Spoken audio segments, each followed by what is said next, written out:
generally speaking, when people realize they can vote themselves benefits, like vote yourself free healthcare, vote yourself subsidies for food, but vote yourself money. Yeah. They will do that. They're going to vote themselves incentives and money until they perceive that those incentives aren't working for them or they're not getting their worth. So for example, in Venezuela, when things broke was when your pension became the equivalent of $5, right? And so people said, okay, well, my pension is not allowing me to eat. This free healthcare, the hospitals don't work. I have no drinking water at my house. All these services that you're supposed to be giving me, I'm not getting them anymore. Eventually, what you're doing when you're giving out these free things is you're eating it away from someone else. It's a cancer, right? And the only way out of this, and the only way you don't sink with the ship, is you get a life raft. And that life raft is usually an asset, because no matter how much water the government prints, your asset just lifts, it just goes up with it.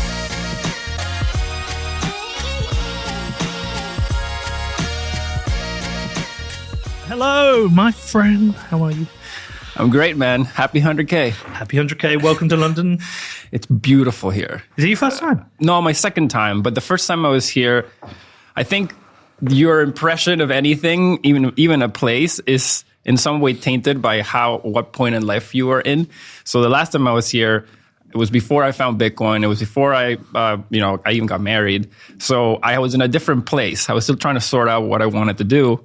And now that I'm here, obviously 100K, coming to see you, going to the game tomorrow, it's a different view, right? I come in, everything's rosy, and I'm really enjoying my time here so far. Amazing. Well, listen, obviously it's not a Bitcoin show anymore, but I think there was something quite poetic about the fact that you got on the plane.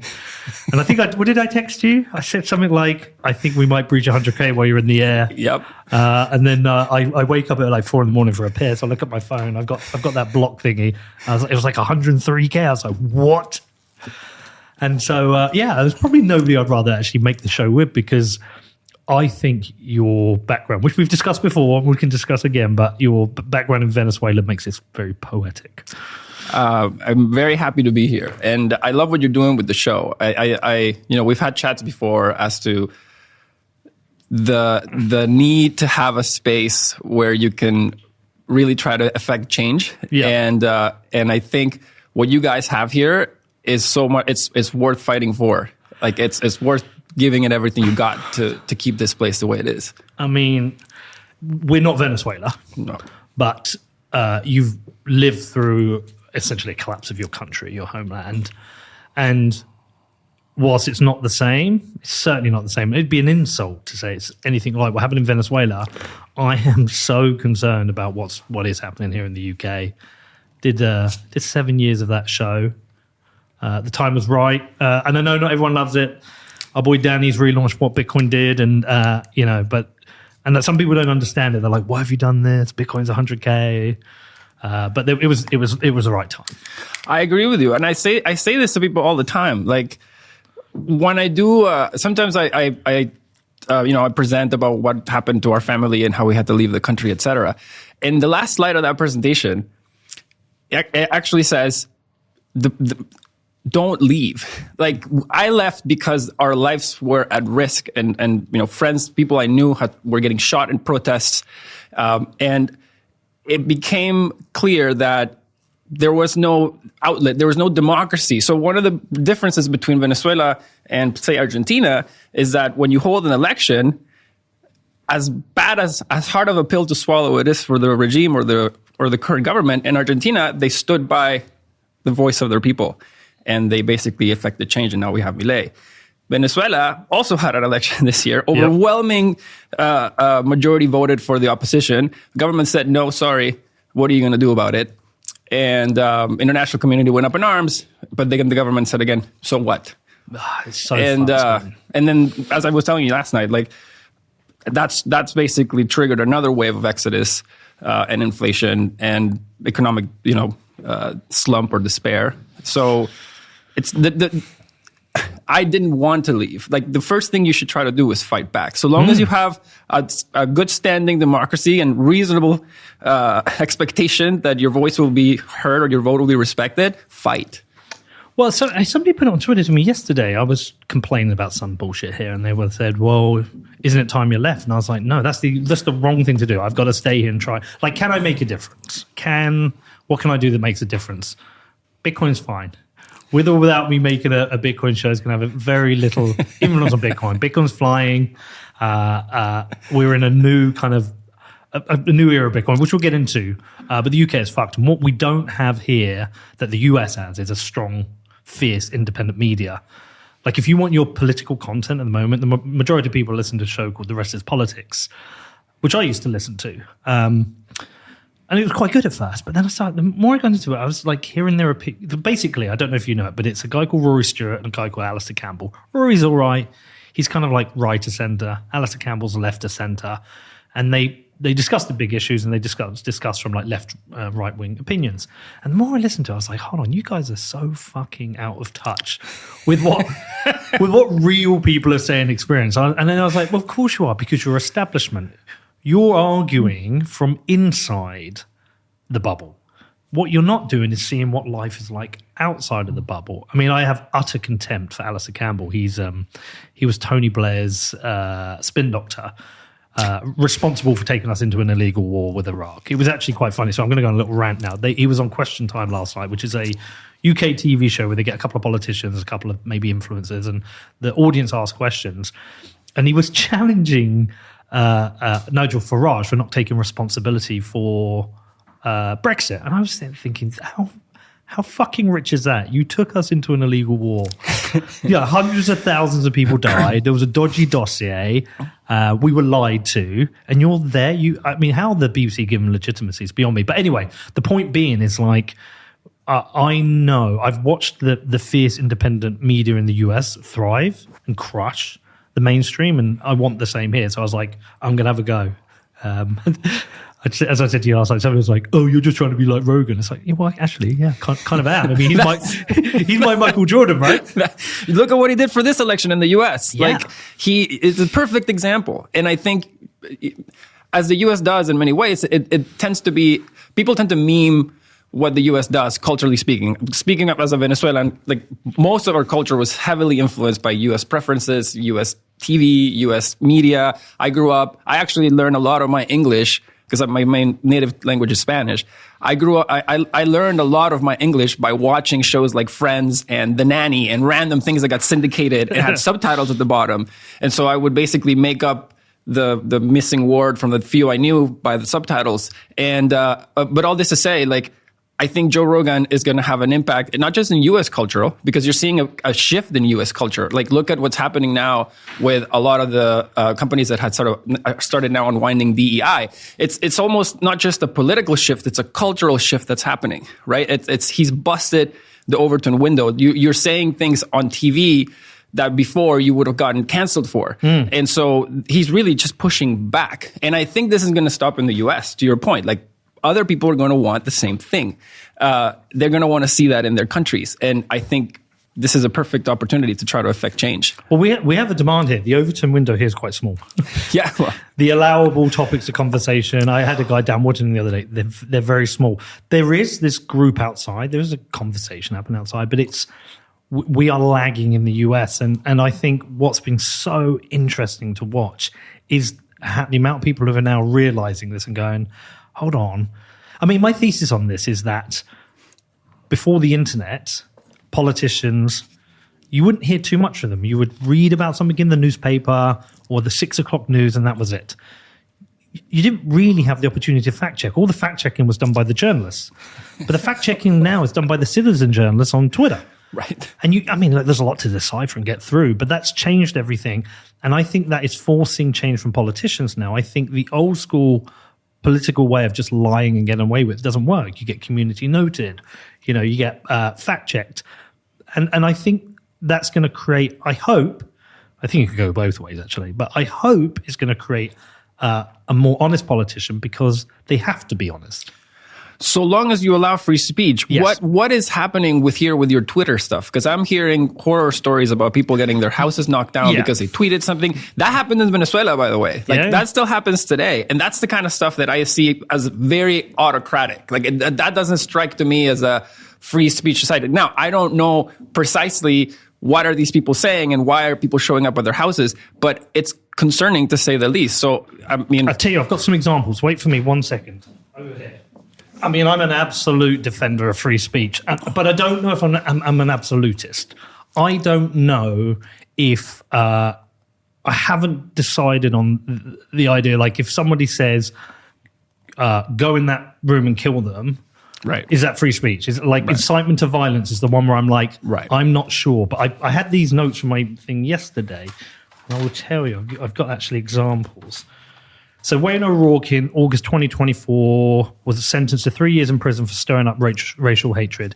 His conviction was part of a broader crackdown on individuals expressing anti-immigrant views during a period of unrest in the UK. Do you know about these Southall murders? So some 17-year-old went into it was like a youth group, bunch of kids, bunch of young girls. I think they were doing like Taylor Swift dances. He murdered 3 people, stabbed them to death.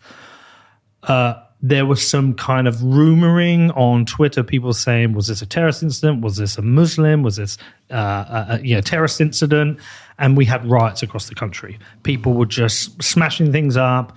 And we have had a big immigration debate at the moment because we've got a huge amount of immigration. I think the government's spending £8 million a day housing immigrants in hotels, and people are saying, well, how can you afford that? So it's a big debate at the moment.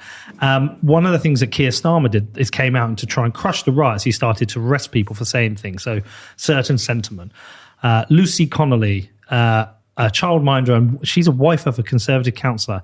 She pleaded guilty to distributing material intended to stir up racial hatred. She posted on social media calling for hotels housing asylum seekers to be set alight. She was sentenced to 31 months in prison, with 40% to be served in custody and the remainder on license. So these are the kind of ones I find really tricky. Okay. Because I don't know if her saying that leads to somebody setting a hotel on fire. But there was an incident, people, when they actually did try and set a hotel on fire, didn't they? They got bins and they pushed them up, I think. And so, but I don't know if there is a connection between somebody saying that and them doing it, if they are responsible for saying it or the person who sets the hotels on fire. I'm like, I want to be a free speech absolutist, but it's just the one area I don't know enough about, so I find a bit tricky. But Tyler Kay, a 26-year-old man who shared the post, was sentenced to 38 months in prison for sharing the post. Cameron Bell, a care worker, this one did bother me, a care worker who live streamed a group of masked and hooded men making racist comments on TikTok after a riot, was jailed for 9 months. So I'm like, that one I'm really struggling with, the idea that you're just live streaming a bunch of people. Right. Do you deserve to go to prison for that? Or are you a citizen journalist showing what's happening? That one, I just don't think, I just don't agree with it. Haum Brethsheath, in November 2024, an Israeli academic and founder of the Jewish Network for Palestine, was arrested during a demonstration in London. He was charged under the Terrorism Act for making a hate speech during a pro-Palestinian rally.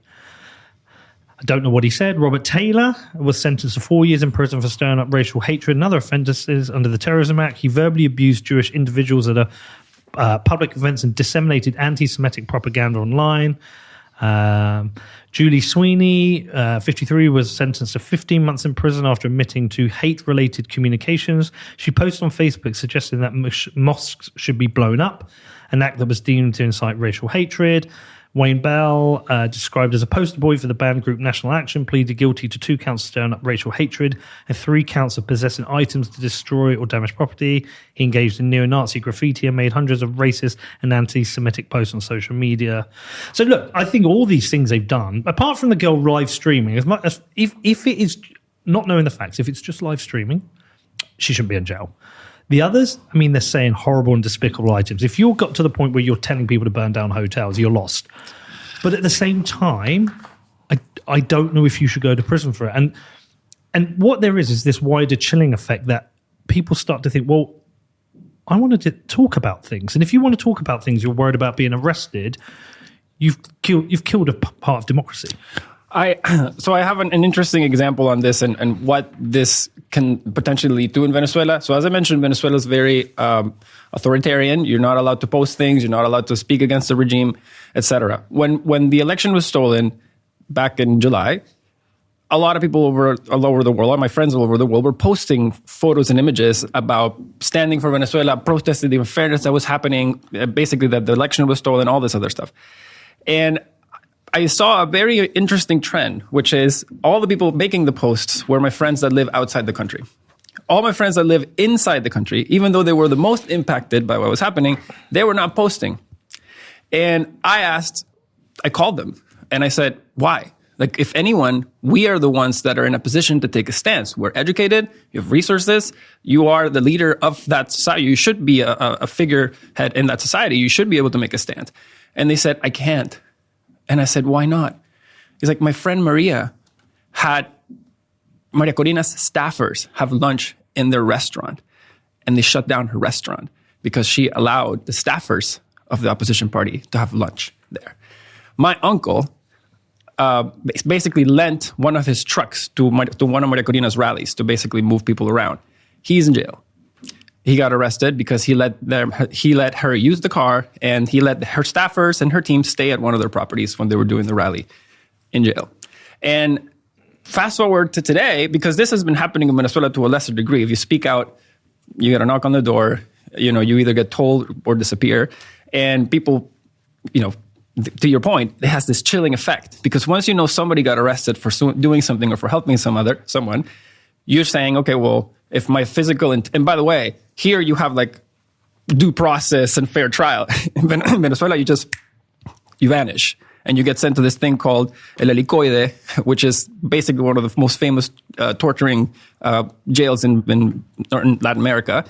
And so when this happens, people freak out. And to your point, you put your head down.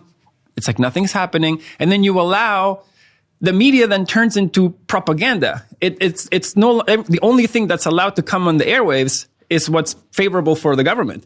And so you end up in this dystopia where in Venezuela, if you turn on the TV and you flip through the channels, everything's propaganda. Like every channel on the grid is propaganda at any time of the day. It's very frustrating. Well, I witnessed it when I was in Venezuela. When I went to make my film, just before I got there, a journalist had been killed. And we were warned, say, to be careful, say you're tourists. We got pulled over by the police. They wanted to know what was on our cameras, wanted to have a look at our cameras. The handler we had managed to, I think he gave us some money and they fucked off. But even leaving, we backed up the memory cards 3 times. We left one in the country. I think memory card was hidden in the sole of my shoe because we were worried about getting stopped and what might happen. But I witnessed it. I saw it in Venezuela. I think for it to happen here in the UK, it has to be a little bit more sinister, less overt, less subtle. And I think the way they'll do it, I mean, we've had 2 cases recently. Alison Pearson, she's a Telegraph journalist. The police turned up at her house. I don't know the exact details, but I believe they wanted to talk to her about a tweet, but they wouldn't tell her which it was. And then Bernie, I always get her surname, Spafford. Can you remember her name? She got, because she did about this. This was a really interesting one. So she got arrested. Her tweet didn't say the Southall murderer was a Muslim. What she said was, if it turns out that this is a Muslim, there's going to be hell to pay, or there's going to be big problems for the government. So she implied if it was, she got arrested. And this kind of crackdown here is super weird because we're not a country with a culture of freedom. There are plenty of people who think hate speech laws are a good thing, think we should have blasphemy laws, think it's, people should be arrested for saying mean things. I've discussed this with friends and family who totally support these ideas. And you try and say, look, you have to understand the context of this in history. You have to look at more authoritarian regimes and what happens. But unfortunately, there are a lot of people who defend this shit. It's weird. Are you guys, because one of the themes that I hear from these comments that you're saying is a lot of these is anti-immigration, speech. And as an immigrant, I've moved more times than I would like to admit, because of what happened in my country, et cetera. And I distinctly remember when I first left the country, when Chavez had just gone out, we went to Miami. We spent a few years there. And when we got there, everybody was like, oh, where are you from? I was like, oh, Venezuela. And everybody was like, oh my God, you guys have, oil and beautiful beaches and beautiful women and you win the pageants. And we said, and why are you here? We're like, well, we just got this crazy guy down there. We just don't know what's going to happen. So we're being cautious and spending some time up here. And everybody was like, oh, well, great, beautiful country, right? Fast forward to a few years later when I was in Canada, Keep in mind, I moved because of Chavez and what he was doing to the country. So I land and I would get picked up in a taxi. It's pre-Uber era. And Uber would say, or the taxi would say something like, "Where are you from?" And I said, "Oh, Venezuela." And he goes, "Chavez, my friend." And I'm like, do you know what he's doing? He's like, "Yeah, he's helping the people. You know, it smells like sulfur. He's standing up to America." And I'm like, oh man. Oh man. And he was a great salesperson, great marketer. And he basically built his franchise all over Latam. But fast forward to today, as he was doing this, the country was falling apart. Yet you had guys like Joseph Stiglitz at the New York Times, or Joseph Stiglitz, a Nobel Prize economist, like clapping away at Chavez's policies, New York Times doing the same. And the country starts falling apart. And so immigration is a very interesting thing, at least for what I saw in Venezuela, because there's the saying in Spanish goes, the first people to leave on a plane. The second people to leave on a boat. The third people to leave on foot. Every neighbor, every country wants your first immigrants because the first ones to go out are usually the most prepared, the most opportunity. So when that's happening, no one's batting an eye because you're all getting GDP, productive people. Everybody's like, Venezuela's falling apart. Who cares? We're all winning because we're getting basically the best of the best to come to our country. And this was happening in Colombia, the United States, Brazil. You know, everything that was around Venezuela, you were just going and leaving for better future. Then they continue perpetuating this. And then you start getting people basically leaving on the second batch. They're leaving now without job offers. They're leaving now without the ability to buy a home or rent a home. And it starts creating issues. But the real problems start when everyone starts leaving on foot because these people don't even have enough to basically have lunch. They're walking over to this country. They're with the clothes they're carrying on themselves. Well, I saw that in Cucuta. Correct. Yeah, so 4 million had left the border. So then they start crossing. But the immediate problem happens in Colombia and Brazil and Panama, like the immediacy. And those countries start ringing the alarms. But no one cares. America doesn't really care. To them, it's not a crisis, right? Because it's not really hitting them. The problem is those people are the ones that they don't stop in Colombia. They don't stop in Panama. They keep walking to freedom. And they basically make their way up to America. And now the perception of Venezuelans in the United States, it's shifting because of things like Tren de Aragua and all these other horrible criminal organizations that have said, okay, there's nothing left to steal in Venezuela. You know, Colombia is just too hard. In America, that's the cake because people sleep and their homes aren't locked. They don't have bars on their windows. They leave their cars unlocked sometimes. It's just jackpot city for these people. Yeah. And now it's becoming a U.S. problem. It's an issue too for the U.S. It's a big issue. One of the big reasons Trump got elected is because of the issues at the border. Well, they've talked about those Venezuelan gangs taking over an apartment blocks. Tren de Aragua. That's the name of the name of the group. And Tren de Aragua was a famous organized crime in Venezuela. It was like Venezuela is raving that they kicked them out, and now they're in the U.S. So all I'm trying to say is, I see an issue with this. You know, for example, right now there's this big crisis in Venezuela. What's the international community doing? Nothing. Hey, sorry guys, we tried our best. We're going to put a little sanction here, a little sanction there, but not really my issue. But it becomes your issue. Eventually, it becomes your issue, right? Because these people aren't just going to sit there. Mm-hmm. You're going to say, okay, well, you don't want to do anything for these criminals? Fine, we're gone. The good people, there's still many good people left in Venezuela, but if you are a country like the UK or a country like the US or Canada, your legal immigration policy wants to have people that complement your society. You want to have people that have university degrees or they're coming to do the jobs that you're lacking, right? Mm-hmm. It's not a laissez-faire. Anyone shows up and knocks on the door and walks in. So it basically breaks all of your models if you don't address this stuff. Yeah, it's so... In coming back here and making this show, there's a lot of... I'm basically doing a lot of catch-up on certain topics because, I've been so far down the economics and Bitcoin rabbit hole. There's a lot of things I just not up to speed on, especially in the political climate.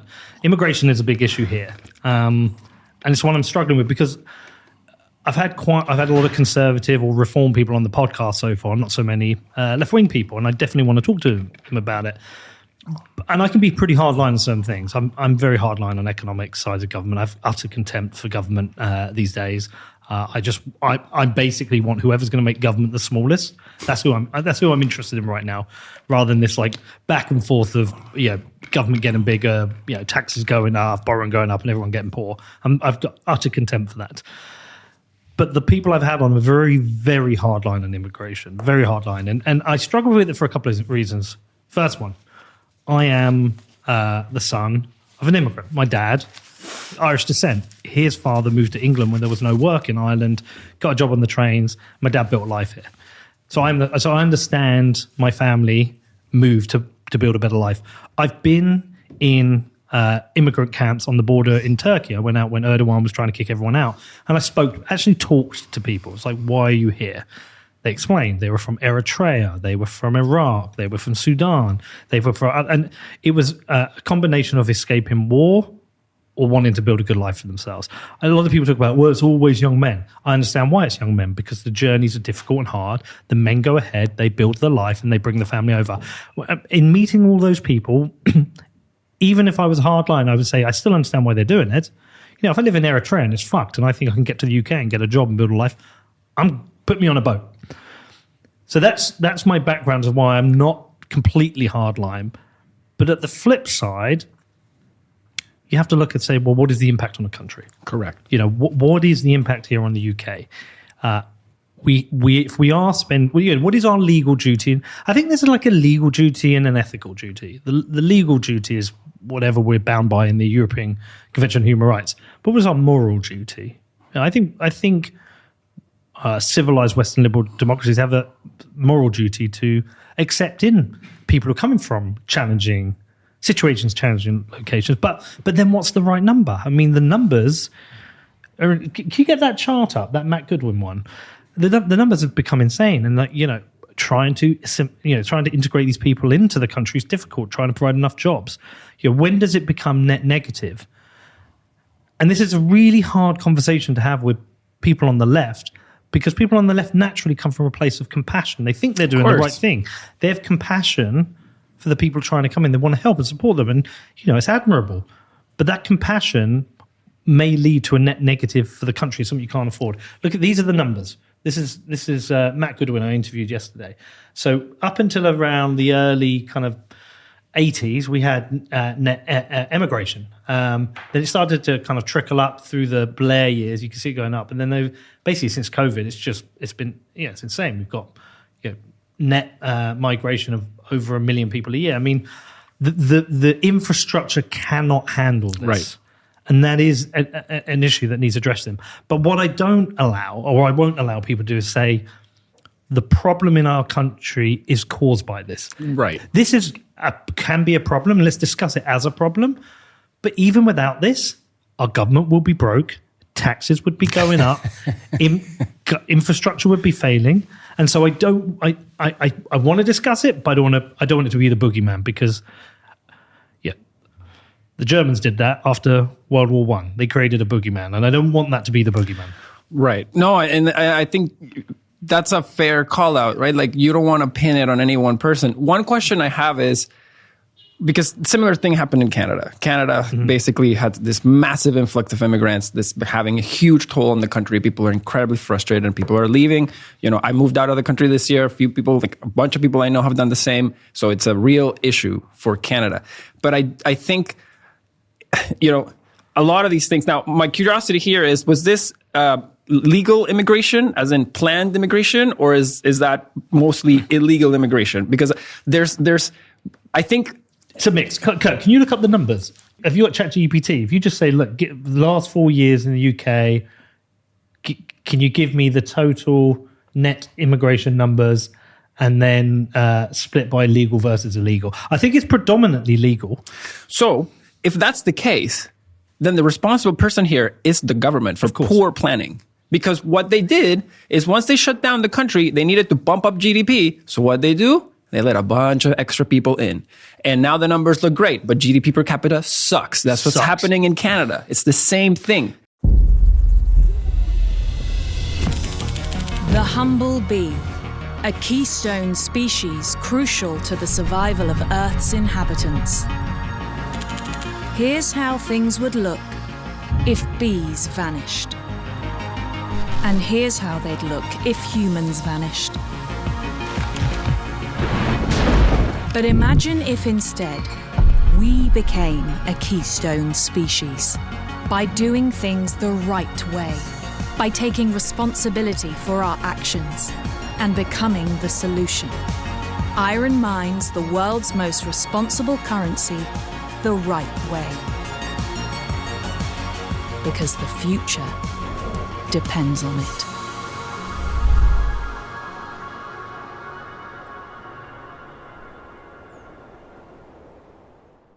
We have to throw Brexit into the mix here, and I'm gonna spitball this, but my assumption is when we were part of the EU, we had free movement of people, and there were lots of people who come from poorer parts of Europe who would happily come and do some of the jobs that people here didn't want to do, which could be, I don't know, fruit picking or working in certain factories, blah blah blah.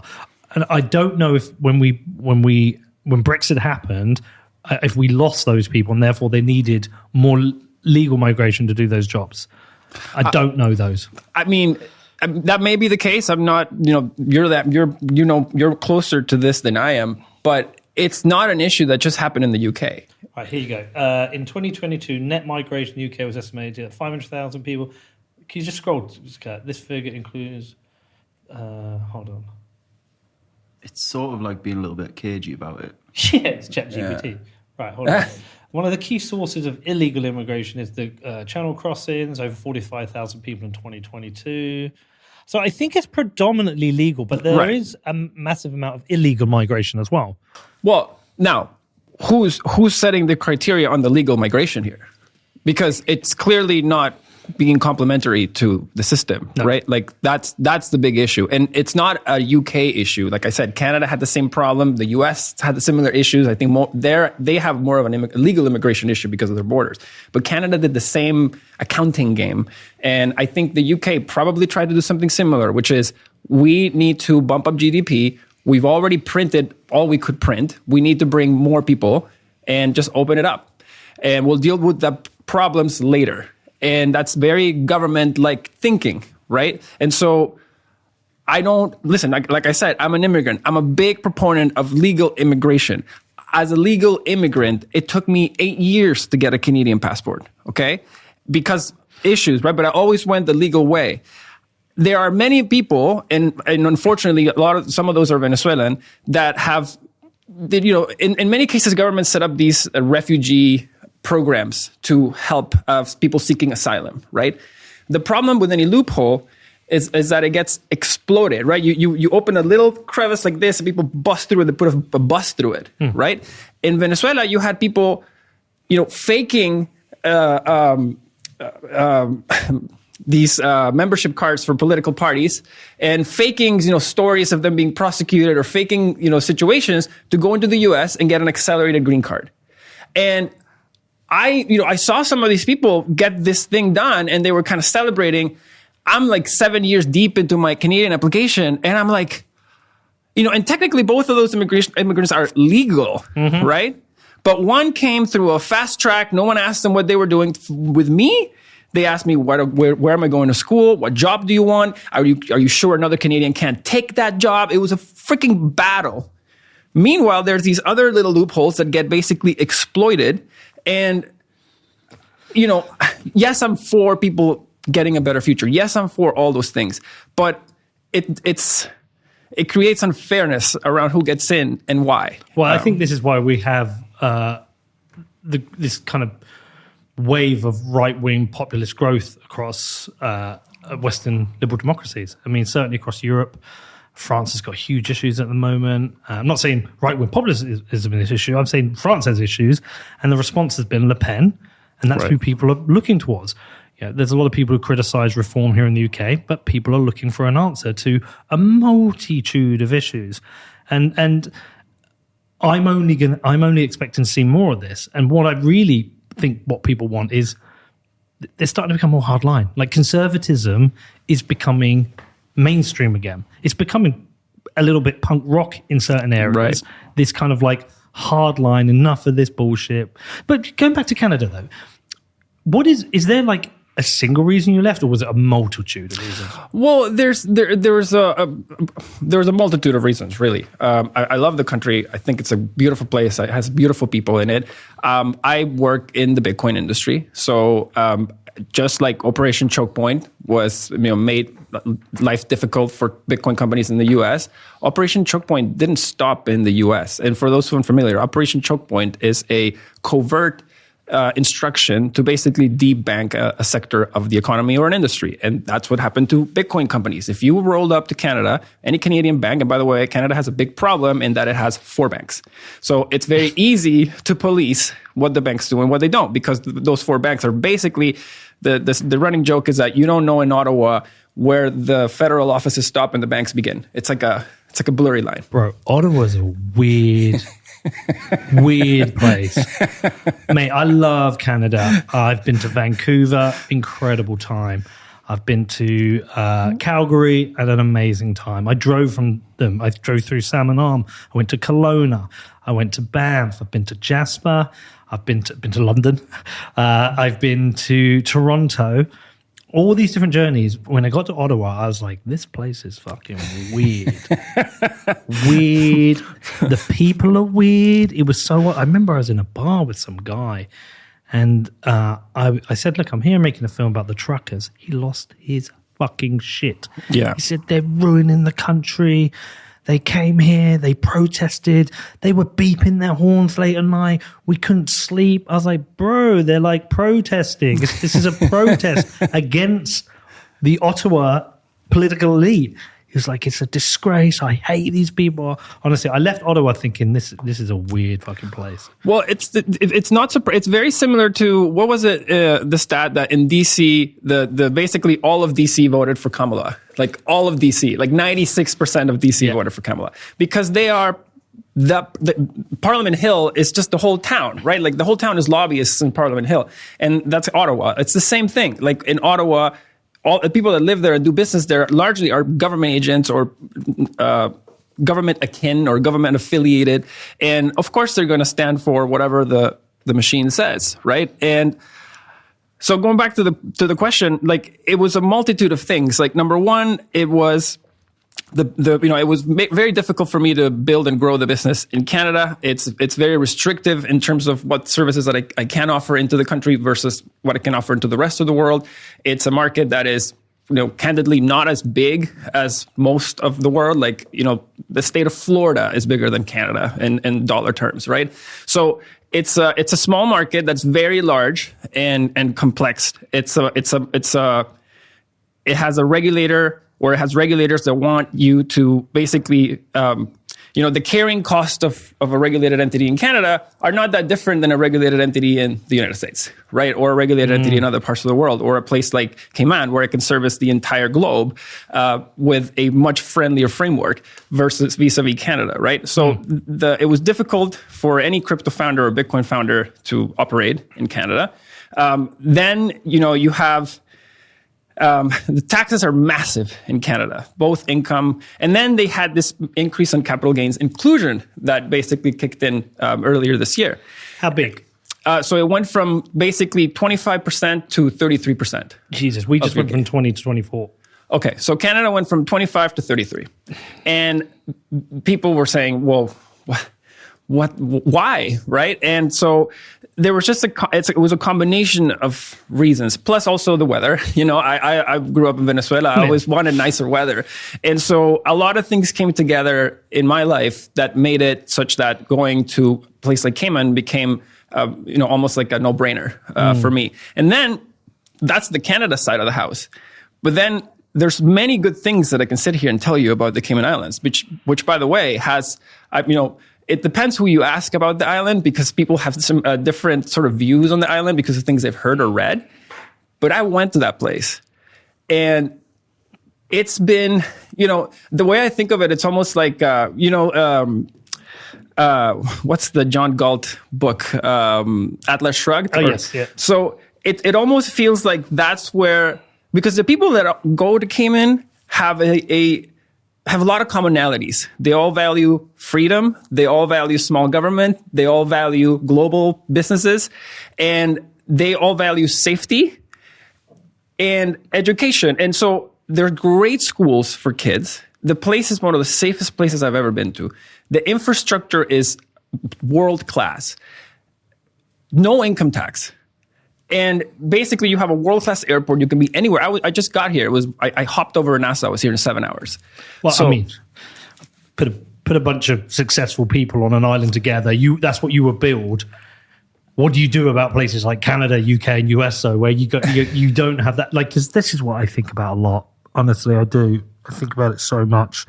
How do you improve things for not an island, for a nation of tens of millions or hundreds of millions of people?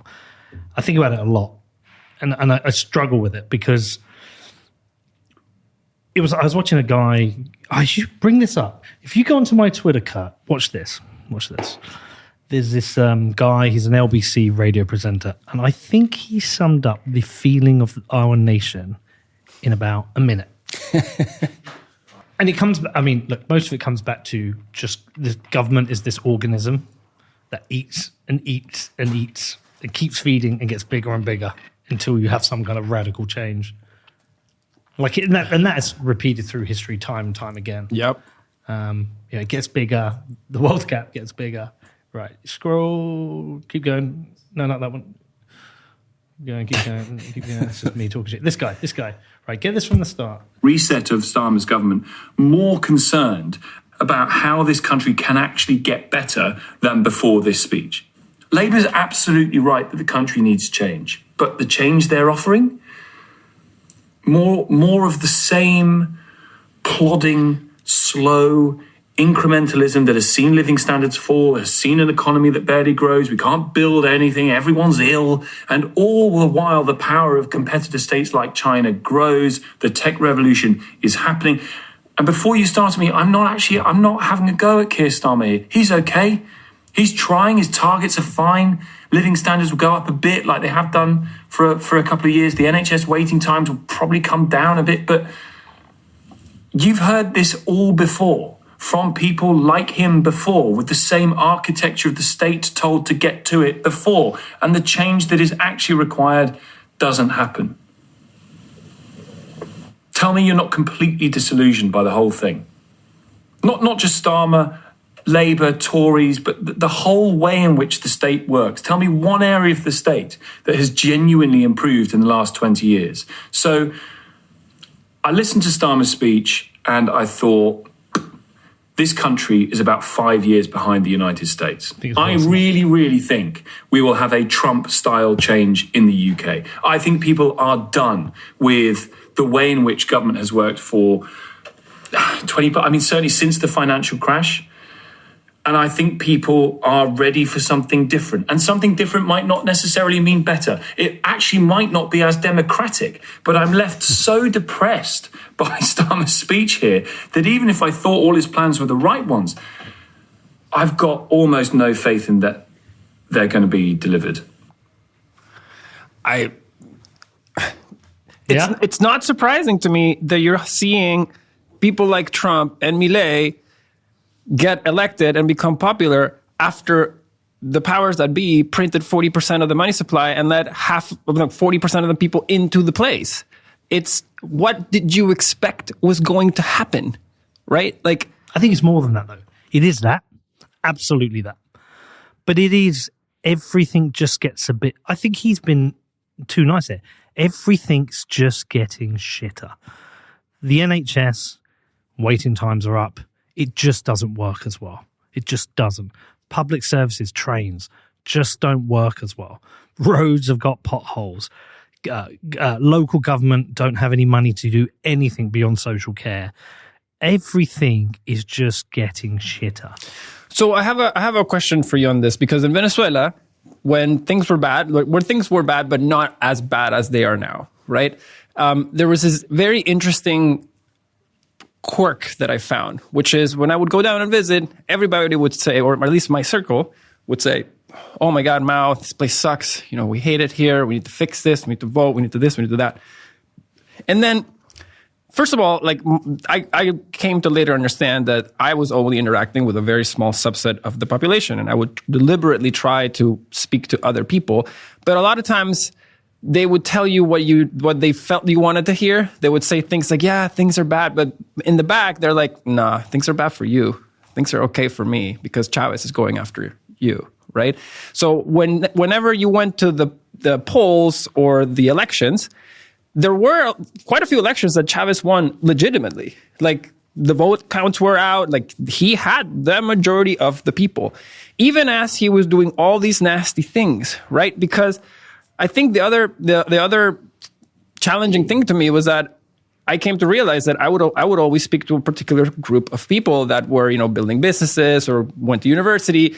But when you speak to other people that are not in that part of society, like, I guess the question I'm trying to ask you is, how does this discontent get illustrated in the polls today? And what's your economic outlet? Is it really that the sitting government wouldn't stand an election? Like, would they lose by a landslide? And when is that next? What is your democratic lever? Can you bring up that tweet from Richard Tice yesterday of the polls? Check this out. So bear in mind, Labour just won the election. It wasn't a landslide.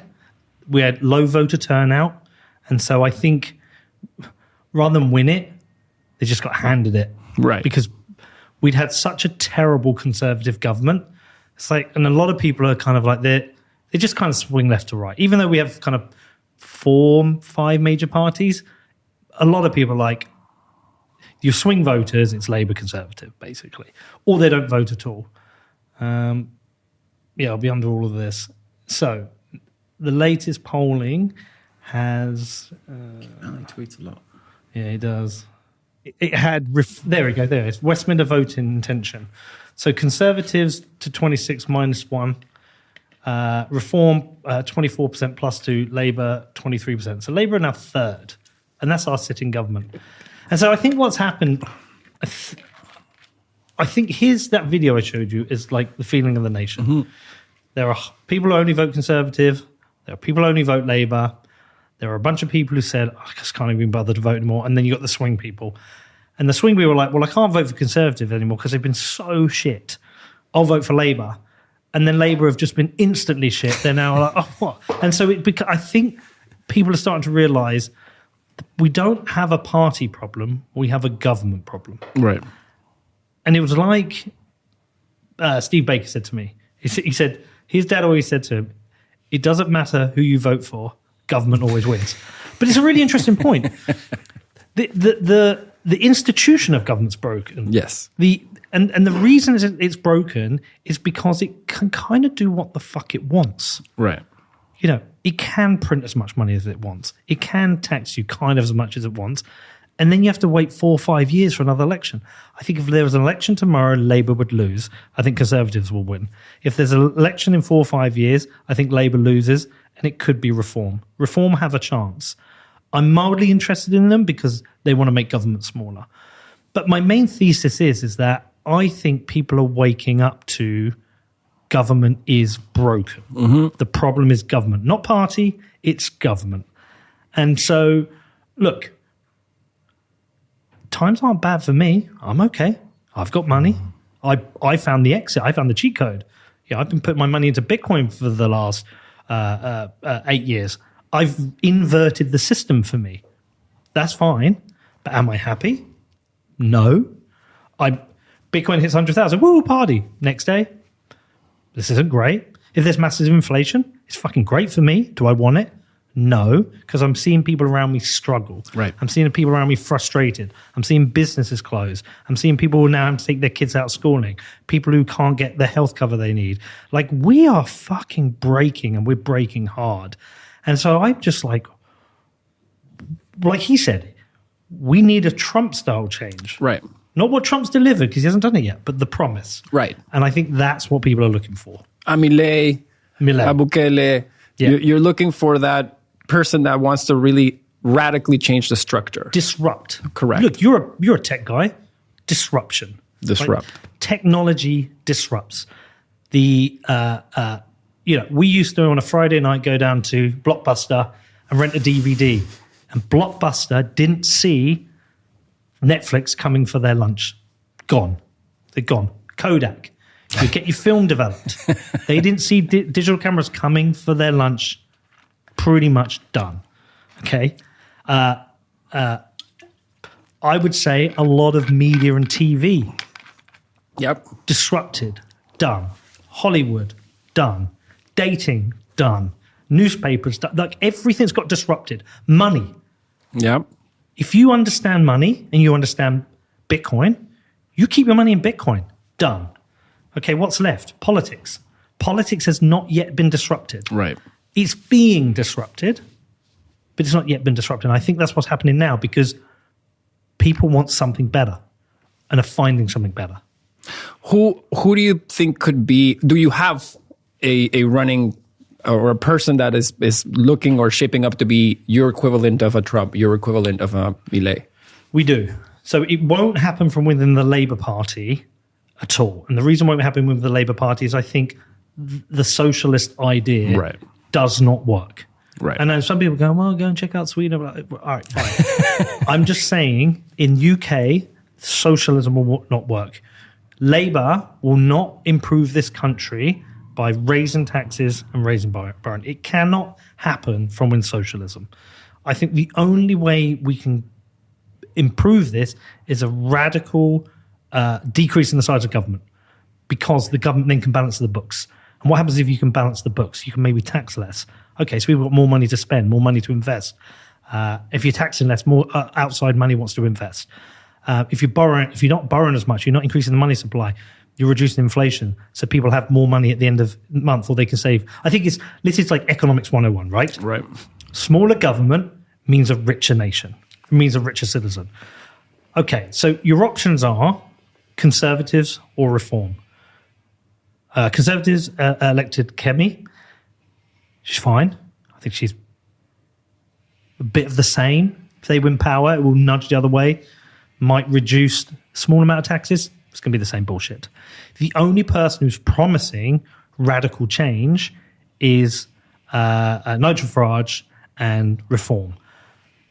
But they're tainted. They're kind of a little bit right. You know when Trump won the first election? Yep. A lot of people were like losing their fucking mind. How can this guy come in? He's disgusting. He's terrible. And then he didn't deliver. Let's be honest, he just didn't deliver. And they were happy to get back to Biden. And then there's been this shift.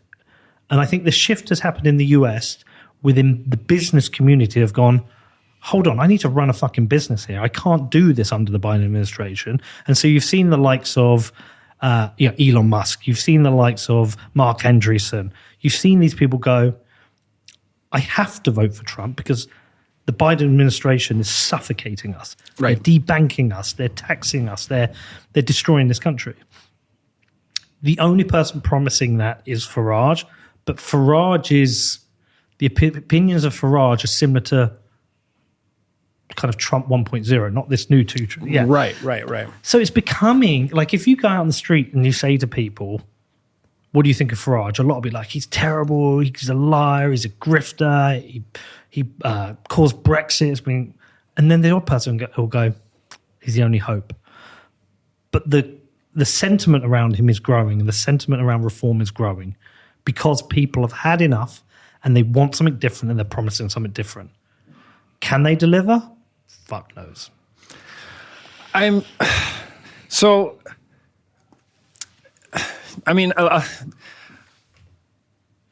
lot of things come to mind when you say this, and yeah, there is no. One of my concerns is that the things that Trump's planning to do, the things Milei is doing, right? And Bukele, let's put him aside for a second, because I think Bukele has a very small state to manage, and he doesn't have the same immigration problems that Argentina will have or the US will have. But I'll give you an example, right? And I hope I'm wrong with this, but here's what I think can happen. I see this and I hear this from some friends in Argentina, okay? Which is Milei. Let's just say Trump follows a similar path than Milei. What is Milei doing? He's removing free universities. Their universities are no longer free in Argentina. He is going to basically make you pay for the subway because you had these heavily subsidized rates, so people are now having to pay for the subsidies. He's removed agricultural subsidies And the price of things like corn has gone up. The price of, soy has gone up. A lot of the main staple foods, the real day-to-day cost of those things has gone up. Property prices have gone up because people are investing in Argentina. And so people are moving to Argentina and renting these places in Buenos Aires and buying these places in Buenos Aires, and they're pricing out the local people. So, and basically all other types of incentives are getting rolled back, right? That impacts people's lives, right? Like, it's different if you're sitting here with a portfolio of Argentine equities. Oh, you're doing phenomenal. If you're sitting with a portfolio of Buenos Aires properties, phenomenal. But if you're the person that hasn't yet bought a house, your kid used to go to university because the government paid for it, and you were able to pay your groceries because your paycheck gave you this. Right now, your paycheck's not going to increase because the peso's getting stronger. So if anything, businesses are looking to basically reduce your wages, but they can't. So your wage is going to stay fixated as your currency remains strong. But if the incentives get rolled back, so the equivalent of Trump's would be the tariffs go up, and the price of your day-to-day life goes up, and now all these other benefits start getting removed, the problem with this is the distribution of that Pareto. Like, what percentage of your population accesses those services, perhaps even abuses those services at times, versus what percentage of the population benefits from a strong equity stock market and a strong strong housing market. So as these people come in and start enacting these plans, their popular support starts dwindling and dwindling and dwindling and dwindling because democracy is one person, one vote. It doesn't matter that if this person just turned 18 and has never read a book, his vote counts the same as the president of the bank or whatever entity you admire the most. It's one person, one vote. So the challenge when you start taking away these programs is that another political opponent will try to feed on that frustration. Yeah. In the same way we're frustrated that the money's getting debased and that, services suck and that regulation's overbearing and that we can't get a business through. They're complaining because they no longer get free school for their kids. And it doesn't really matter how much you say, well, that school's not free. Someone's paying for it. And sadly, their answer is going to be like, tax the rich more because they have that stuff, right? And so my fear, I think over time, everything moves left over time. And what you have with Trump and Milei and Bukele is these, as Andreessen called them, like timeline splits, right? He basically pushed the timeline back by 20, 30 years, but then eventually it's probably going to keep dwindling and drifting back to the left, right? So I'm hopeful, and I think these years are, in particular these next 4 years are going to be great for the U.S. economy, and I don't think they're going to be so great for the rest of the world because the U.S. is going to be like this black hole of innovation and capital where people that are frustrated in the UK, they're going to look to America. People that are frustrated in Canada, they're going to look to America. If you're frustrated anywhere in the world and trying to run a business and looking for a safe place to keep your money, the U.S. just became friendly again. Yep. And that's going to be a headwind for any other country looking for investment. Like, it has to be. Yeah, I mean, this is the thing. Like, I have Milei as this big, great hope, but do I know he's right? And there's different measures. You can say, is what he's doing morally right? Or what is your moral framework? Is it that you believe that all tax is theft, all government is illegitimate, and then everything he's doing to roll back the state therefore supports your framework? Well, then, yes, he is the great hope. But in moving to a more kind of like open, free market where people are already wealthy and can exploit that and make themselves even more wealthy, and you have a bigger wealth divide, and all the properties and businesses get owned by fewer and fewer people. Well, is that morally right? It might be morally right with your economic framework, but if it pushes more people into poverty and destitution, is that right? It's a really tricky thing to weigh up. Well, my experience with Chavez and the way I look at, if a government is like, I'll give you an example. Trump right now has the majority in the Senate, majority in the Congress, he's got the presidency. He's got everything, yeah. Right? So he can technically take this however he wants, wherever he wants, right? And he's going to pull it right. Like he's told us he's going to pull it right. Hard right. Chavez, what I saw when I was in Venezuela, had the exact same setup with a promise to pull everything left. Okay? And what I think for me, the key thing that holds society together is the middle class. And the middle class gets hollowed out when you go left, and it starts getting built back when you start going right, because as more people can start businesses, they can build wealth, they can hire other people. It's basically it's this function of your ease of creating business, ease of hiring, firing, basically capital, forming capital. On the left, the middle class starts getting basically dissolved, because the middle class has some assets, but not a lot. Sometimes they have good jobs, but not a lot of assets. And when you debase, when you go left, your assets get basically, if you didn't have assets, you're gone. Like you just whoop. And so any person in the middle class that was just, call it a doctor, okay? Doctors in Venezuela are a great example, because doctors were known to basically save. They weren't investment guys. Mostly had some property here and there in Venezuela, some assets. Portfolios crushed, right? Business people, place in Miami, some NVIDIA shares, portfolio through the roof. So Milei and these guys are trying to slowly put the pieces in place so you can build the middle class. Here in places like the UK and places like Canada, it's getting hollowed out. Oh, we're destroying the middle class. It's just getting hollowed out. And it's going way, way back left. And in many ways, there's this symbiotic relationship between that crew and the Labour government or a leftist government, because these people need the government now. They need them. They need these hand-me-downs. They need free healthcare. But by the way, we went left under 14 years of a Conservative government. Yeah, we went left. They went left. They went to the centre, okay? And on many issues, they went fully left. On cultural, social issues, they went very left. Economics, they transitioned left. But there is very little difference between, I say, a David Cameron Conservative Party and a Keir Starmer Labour Party. Would you agree with that, Kurt? Yeah. Very little difference. You're talking about a couple of percentage points here or there on taxes. But they're all big government, high tax, high borrowing, surveillance state, liberty crushing, I don't know what word to end on there. Vultures. But there's very little difference, and this is a big criticism of the Conservative Party here at the moment. They're not very conservative.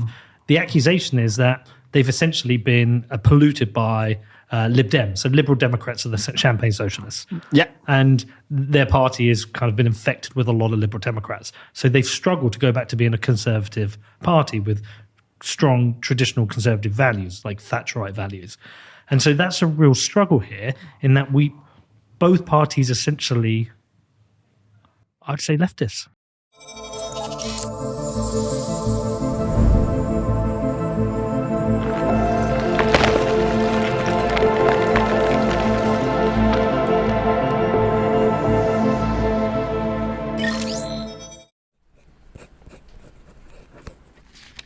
It's very important that you don't lose this, okay? This is your inheritance through Bitcoin. Let Bitcoin rip. Don't rip up your Bitcoin. Set up inheritance with Casa. Well, I guess one of the things that made me realize that there was an opportunity for change in Venezuela, this is why I got excited about this election, is I guess, generally speaking, when people realize they can vote themselves benefits, like vote yourself free healthcare, vote yourself subsidies for food, but vote yourself money. Yeah. They will do that. They will do that. Basically, it's like Michael Saylor buying Bitcoin right now. He will continue to vote. They're going to vote themselves incentives and money until they perceive that those incentives aren't working for them or they're not getting their worth. So, for example, in Venezuela, when things broke was when your pension became the equivalent of $5. And yeah, you got your pension, but you go when you went groceries and there were no more subsidy groceries that you could buy. So you had to spend $5 to pay real market price for fruit, and you had a banana for the month, right? And so people said, okay, well, my pension It's not allowing me to eat. This free healthcare, the hospitals don't work. I show up to the hospital, I can't get treated. People are dying in the hospitals. I don't have power in my house. I got rolling blackouts every day in my house. I have no drinking water in my house. All these services that you're supposed to be giving me, I'm not getting them anymore. So that's when you vote right. But so long as these incentives are giving you a semblance of a benefit, right? As long as you keep going to the hospital, your healthcare system, and you get treated, as long as, whatever, your school is half paid for by the government, you feel like you're getting a decent education and the school's not in constant disrupt because of protests like it was in Venezuela.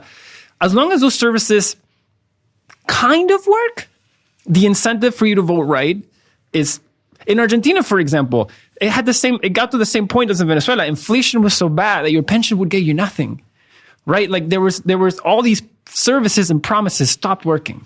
And because eventually what you're doing when you're giving out these free things is you're eating it away from someone else. It's a cancer, right?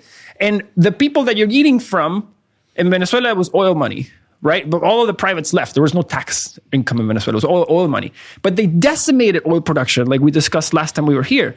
It worked when we were making 7 million barrels per day, or 3.5. It doesn't work at 500,000 barrels per day.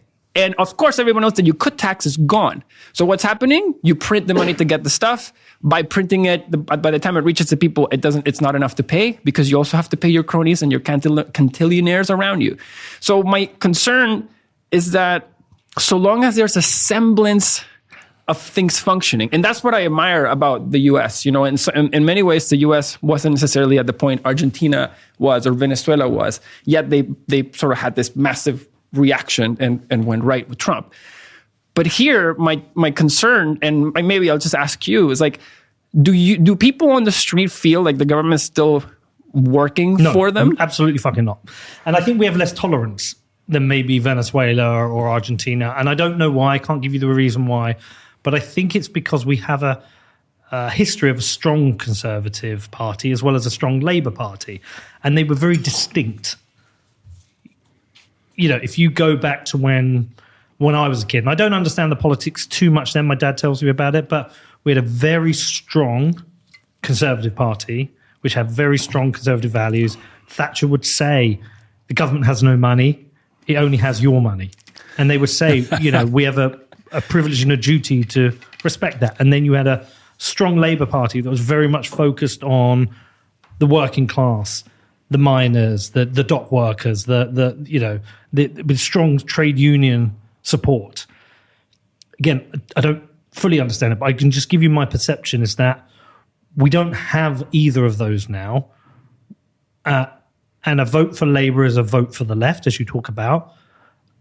But I think, and this will piss off some Conservative voters, they'll argue with me, but I would say a vote for the Conservative Party is also a vote for the left. It's a vote for slightly less left than the Labour Party. It's still a vote for the left. Tax as a percentage of GDP has gone up. It went up through the Conservative Party and will go up through this Labour Party. It's still a vote for the left. A vote for the right now is a vote for reform. That is a proper vote for right. Conservatism, proper vote for conservatism. And there is, we just saw the polls there. They got 14% of the vote in the last election. They could get 25, 30% the next one. They could win it because that is a vote for the right. And so what I'm saying is there's less tolerance here. Right. The things are breaking. The NHS is fundamentally broken. A brilliant idea. Even in my most libertarian world, the idea that anyone in the UK with a health problem gets seen and not be bankrupted is a great idea. It just doesn't work at the moment. And it's breaking. People are getting cold because they can't afford to heat their homes because fuel's got so expensive. People can't afford to feed their families and using food banks. There are a lot of people struggling now. But I think the hard right vote is coming, and I think it's coming through reform, whether anyone listening likes it or not. They can be as angry as they fucking want about Nigel Farage. They can be as angry as they want about Brexit. But there are also a group of people who are very angry that they've got no money at the end of the month. They've got low living standards, that they're being taxed as shit, that everything's got expensive, that their streets are more dangerous. I mean, even here in London, Sadiq Khan, the mayor, is a fucking embarrassment. They're talking about him getting knighted. He's like under him, London's getting destroyed. You've got roaming gangs having machete fights. You've got guys on electric bikes. They'll go past and they'll just snatch mobile phones from people. This is the shit I heard about in El Salvador. Right. It's here in London. Yeah, our country is in a managed decline. And the managed decline is basically, it's built on the lack of courage and integrity from politicians who are too cowardly to make strong, difficult decisions because they're scared to upset people. Right. Nigel Farage gives 0 fucks about this. Richard Tice gives 0 fucks. Rupert Lowe gives 0 fucks. They're all reform people. They're saying enough is enough. And there is a percentage of the population going, I feel heard. So a question for you. So Trump ran on this, defang the regulator, strong border, drill baby drill type of, there was a few more, but like there's these 3 sort of main tenets. Like Milei is, we're going to end the peso, we're going to end inflation, we're going to basically end bureaucracy, we're going to neuter these extra government bodies, and we're going to basically take away a lot of these free things that people are wasting money on. What's the UK equivalent of that? So this is reform. Funny, I've had their policies here yesterday as well. So they're leading with immigration, which is the one area I struggle with them because I think it's an issue, but I don't think it's the leading issue. Okay. For me, the leading issue is always the economy. Right. I think if you had a prosperous, wealthy nation where people felt like a hard day's work pays, they're not being taxed too high, and they can afford to put they can feed their family and take them on holidays. I think that's the starting point. But anyway, they're starting with the immigration. They want to freeze on non-essential immigration. This is strong. Detain and deport illegal migrants with specific measures like a new Department of Immigration and force strict visa rules. Now, I'm not opposed to this, and this does appeal to a lot of people, but to me, it's still the boogeyman that doesn't solve the problem. Second is NHS reform. Achieve 0 waiting lists while maintaining free healthcare at the point of delivery. This I'd like as a policy. Introduce tax breaks for medical staff to address shortages and allow greater use of independent healthcare capacity. So private school changed recently. We didn't used to have the VAT on private schools because they were charities. Labour got rid of that. My daughter's school fees are up 15.2%. Now, the truth is, to anyone listening, oh, fuck you can afford it. Yeah, no, I can. You've achieved nothing here. Right. And I will pay it. But what you have done is there's a large group of people who work second jobs or don't have a holiday to put their kid into the private education. They're now going into the public sector, which has already been decimated. Right. And then those places, like there's bursary places where kids who are smart kids, high attaining kids can apply for private school and it's paid for by the charity. More lower economic spectrum people are going to be into that mix now for those places, and the other places are going to be taken by rich, less intelligent people who can their parents can pay. So you've achieved nothing. Your politics of envy has achieved fuck all. All you've done is put more pressure on the sector. But so I like this idea that private education, private healthcare, you incentivize people to use that by giving them tax breaks. What that does is takes the pressure off the public sector. I think it's a great idea. Yeah. So that's one I like. Then they go to economic reform. This is a great one. They want to increase the income tax starting threshold to £20,000. So that actually supports the people on the lowest wages. Less than that. Great idea. Great idea. Reduce energy bills by scrapping net zero policies. I agree. What is that? An extra tax you guys pay for? No, net zero policies are just all the stupid shit that government does to try and help us to hit our net zero. Net zero, to me, is pointless because we're 1% of global emissions. We're going to have no influence when you combine America, China, and India. We just can't. So it's just pointless. We're impoverishing people for that. Energy policy, scrap renewable energy subsidies and fast-track oil, gas, and nuclear. Promote ethical UK lithium mining. It's great. Law and order. They want to recruit 40,000 police officers. I love this. That's literal roaming crackheads in Bedford where I live. Right by where we had our conference, the Corn Exchange, I was parking to get stuff out. And I just watched. There's public toilets by it. In and out crackheads constantly in drug dealing going on. You don't see police on the street. I mean, every town should have police on the street. They're making the lives of local business. Look, we can have all the empathy in the world for addicts. I've been an addict. It's terrible. But we shouldn't make the lives of people who are trying to run business in the town centre a misery because people are shoplifting all day to feed their crack habits. We need to do something about that. Zero tolerance policing and stricter sentences for violent offenders. Remove corporation tax for small businesses earning under 100k. Great. The other one I would want to do, I want to get rid of business rates in town centres for local businesses. The cafe I'm opened up, 16 grand. God, people would be saying this now, but £16,000 business rates I have to pay before I start the business. Get rid of that. All these empty, shitty shops, let's fill them with businesses. Charities can afford it because they don't pay business rates. That's why you go in any high street in Bedford, there's charity shops everywhere. They don't pay business rates. Great. Charity shops are good. It's a good thing. But there's plenty of other shops and businesses that could open if people didn't have to pay business rates. This is the business rate is this punto, like I guess the equivalent of punto. We used to have this in Venezuela. This doesn't exist in the US, by the way. I don't think. You just rent the lease, the place. There's no like one up or upfront charge for you to lease something. I mean, I think you pay it monthly. I mean, we pay it on here. This thing here, we lease it, we rent this place, and then I think I just paid £8,000 for the year on business rates. We don't, I mean, as far as I know, that does not exist in North America, as far as I know. It's racketeering. It's crazy. It's fucking mafia racketeering. You know, it's government going in and saying, we just want to skim a bit off the top. Go fuck yourselves.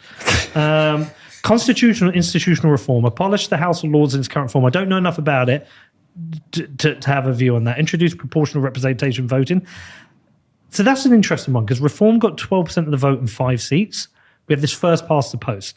So you have MPs all around the country representing different constituencies. Whoever gets the most votes gets that constituency and they get a seat in Parliament. Right.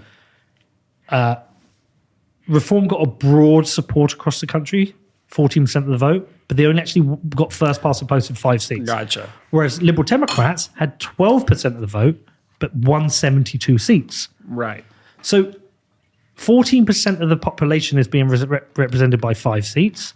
12% is being represented by 72 seats. But I'm not fully there with proportional representation in that I quite like strong mandates. So I'm not there on that. But, you know, fine. Reform the Human Rights Act. I agree with that.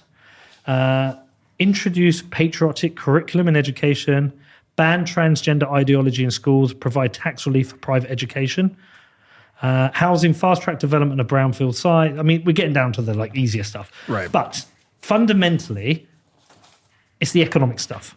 Yeah. Make government 20% smaller to begin with. Just make it 20%. I don't know how the fuck you do it. Just go and do it. If I need to reduce my household budget by 20%, I have to find a way I lose my house. So this is the hard reset that's being offered at the moment that Conservatives aren't offering.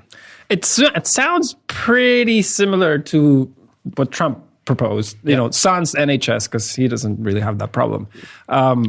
But it sounds to me like it's shaping up pretty similarly. It looks like the support is picking up. I don't know how that's going to, when's your next election? 4.5 years away. You can't call it sooner? Like it's not like in Canada? No, not really. I mean, it's down to the party in power to call it. I don't know if there's like certain scenarios. I mean, you can get a vote of no confidence, but I think that has to happen within your party. Got it. I'm not sure if Parliament can do it. Got it. So I don't know how the democratic process fully works. Got it. But I mean, Boris Johnson was essentially kicked out. I think that was a vote of no confidence. But what will happen, you'll see a trend change over the next 4 years of people get more and more fed up of being broke and things being difficult. And you guys don't have, because in the US you have the concept of midterms, right? So the midterm is basically a vote on how the presidency is going. And basically if you could potentially get neutered in the midterm because you could lose Congress, you could lose Senate, right? So I think that can happen, Kurt. We have local elections, right? I'm trying to find now. It's called a snap election. I'm trying to find out. I'm not sure if you get to re-vote, but you can get defections.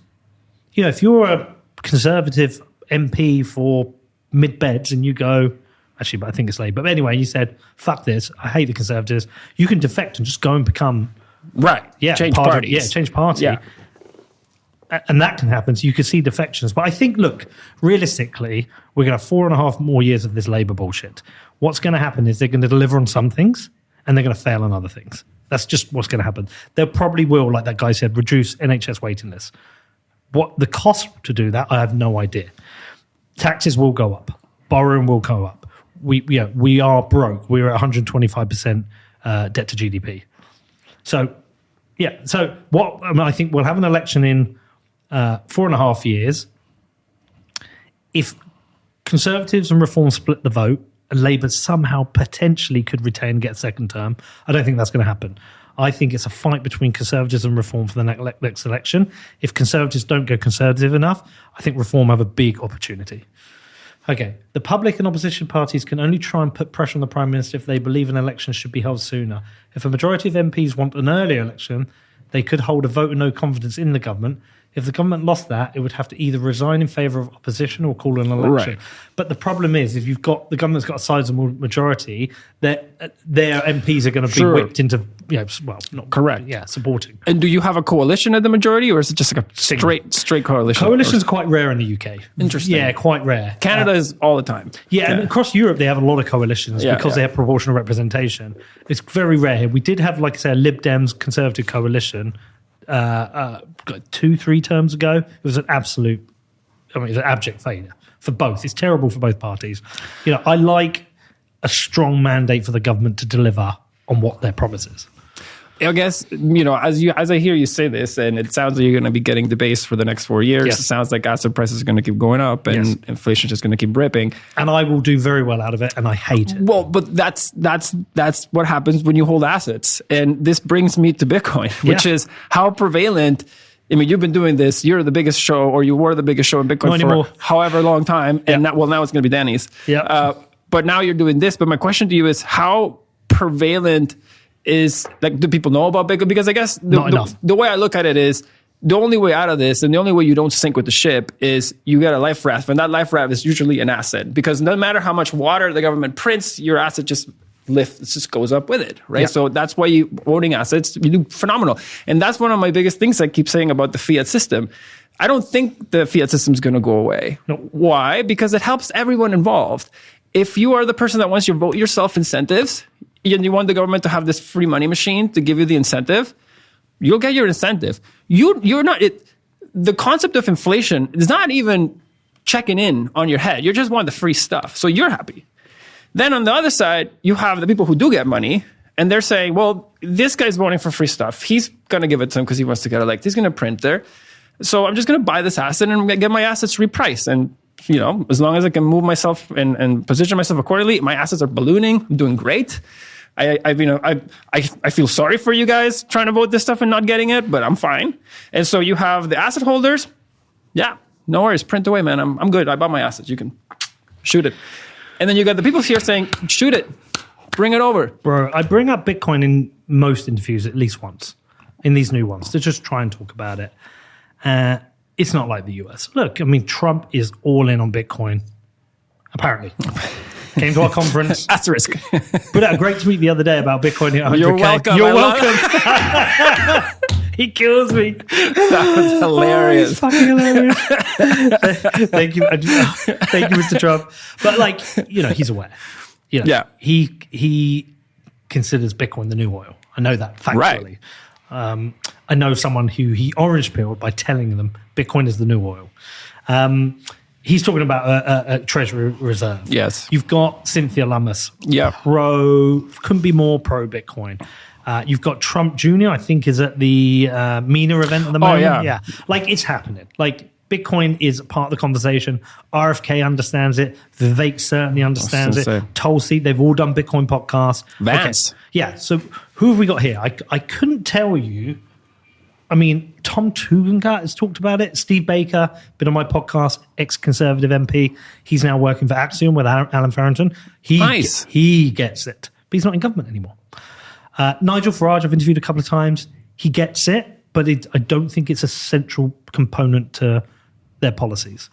Even with Richard Tice yesterday, he was like, I don't really know much about it. And he told me his concerns, criminal usage and cancel the code break and there'd be more Bitcoin. So I reassured him, don't worry about those issues. They're non-issues. I said to him, being pro-Bitcoin does not lose you votes. It fucking gets you votes, though. And then we talked about energy, the curtailment. We curtail billions in wind energy in this country. I'm like, we can literally plug Bitcoin miners and print money. You rather than paying and lose it, you can make money. It's the flaring equivalent, dude. So, because you can't transmit it. Like, why'd you like? You just have all these excess power from the turbines, and you just we can generate a lot of wind power here. Sometimes too much, more than we need, and so it gets curtailed. Did you find the article, Kurt? Yeah. So I'm like, as a Bitcoiner, look at this going. Hear me out. Well, there's these little machines. You plug them in there, you're going to generate billions in money, new money, digital, decentralized Bitcoin money. But we are so far off the pace with all this. Well, but there's two. I mean, I see Bitcoin as a potential solution in two ways, right? Like there's the sort of meta way, which is you use it in your government balance sheet to fix your debasement issues. Yep. That's the sort of main, kill the boogeyman type of approach. But then there's also your own personal balance sheet, right? Like you can do this at a personal level. Look at this article. Britain pays $1 billion to switch off wind turbines as grid struggles to keep up. Right, scroll down, Kurt. All right. British households and businesses have been hit with an absurd £1 billion bill this year to switch off wind turbines as the national grid struggles to handle the power generated during high winds. In the first 11 months of 2024, wind power curtailment reached 6.6 terawatt hours.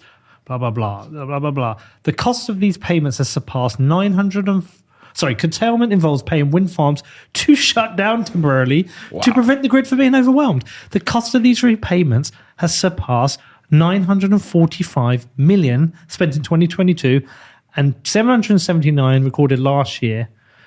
The surge in curtailment is being blamed on the rapid expansion of wind farms, particularly in Scotland and the north, outpacing the development of infrastructure needed to transport electricity to higher demand. Just plug in the fucking ASICs.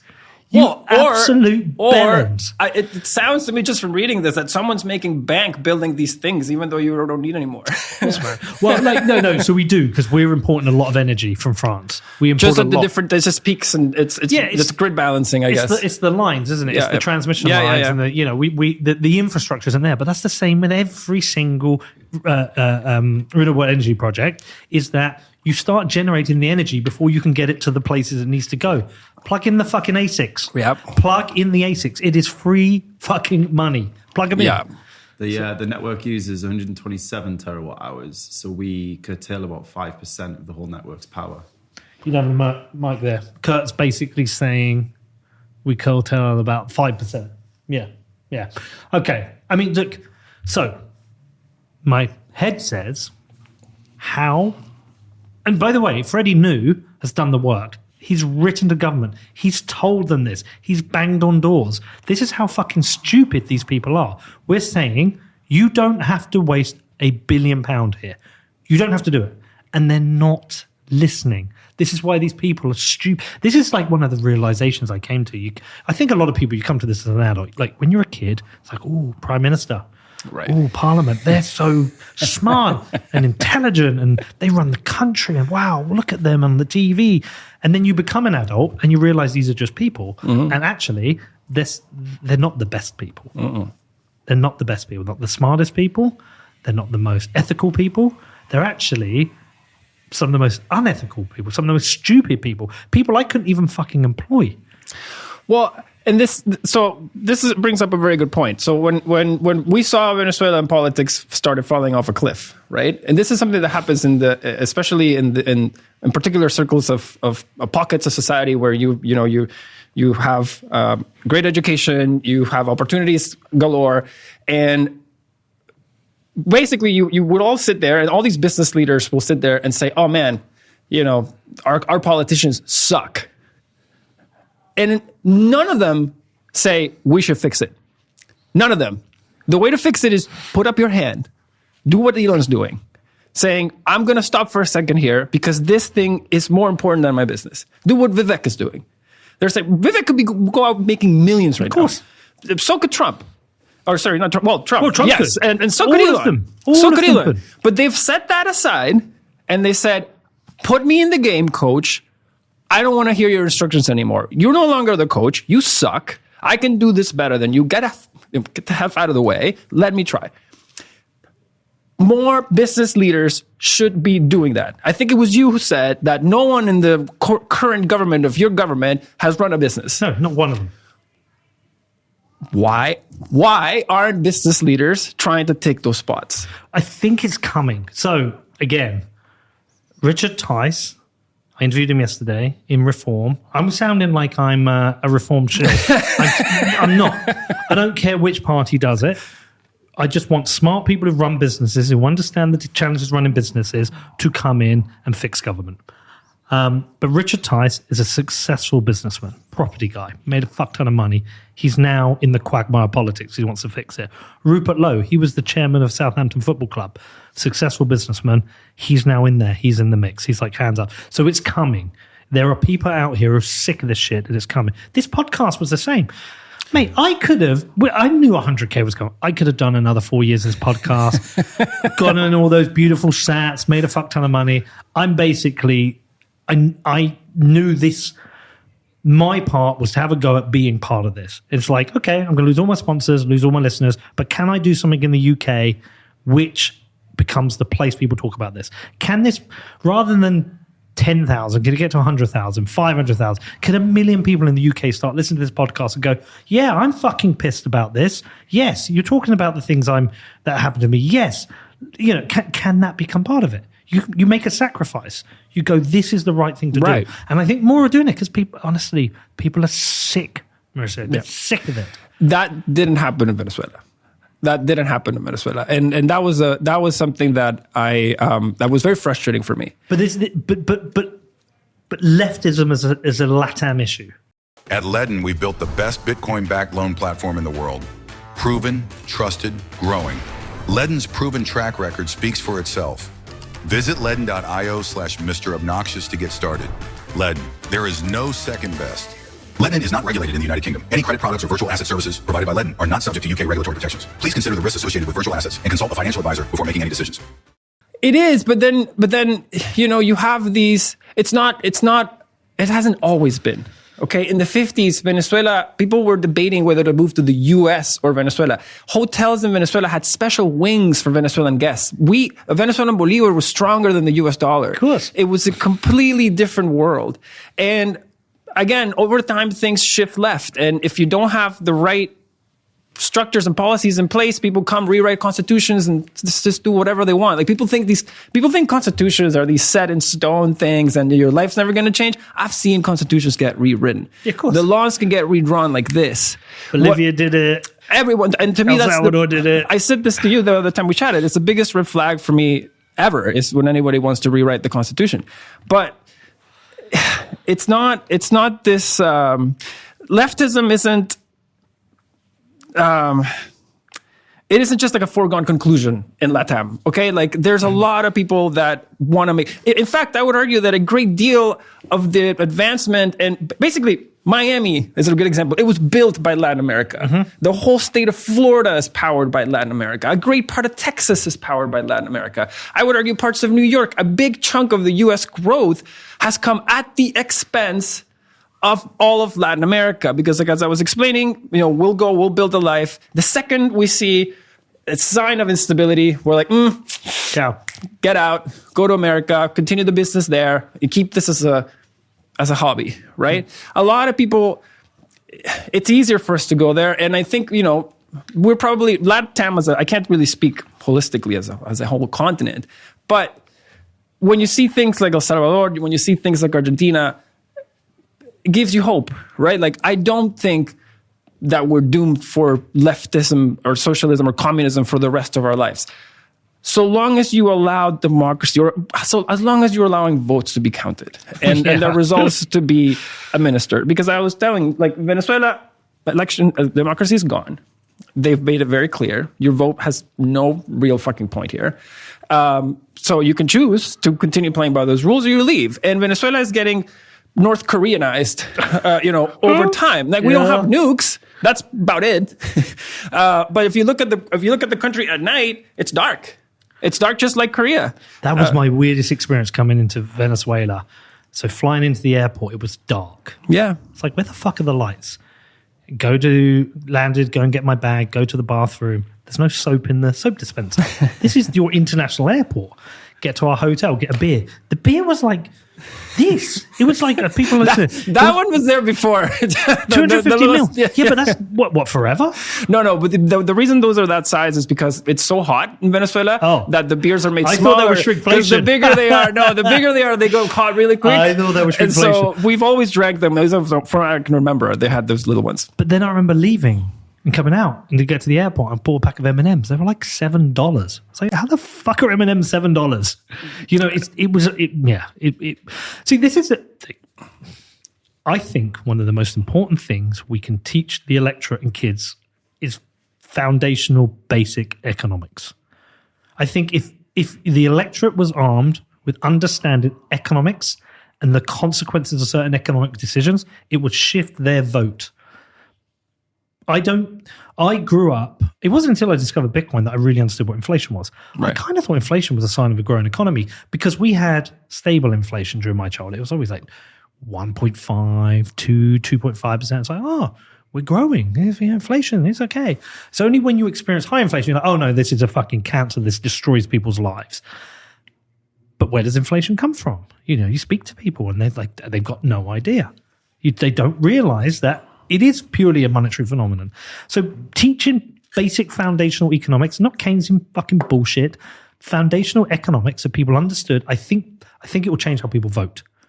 I would agree with you. I found one of the hardest things as I was, coming out of school, even in the late years of my schooling and then in the early days of my economics, I had a really hard time.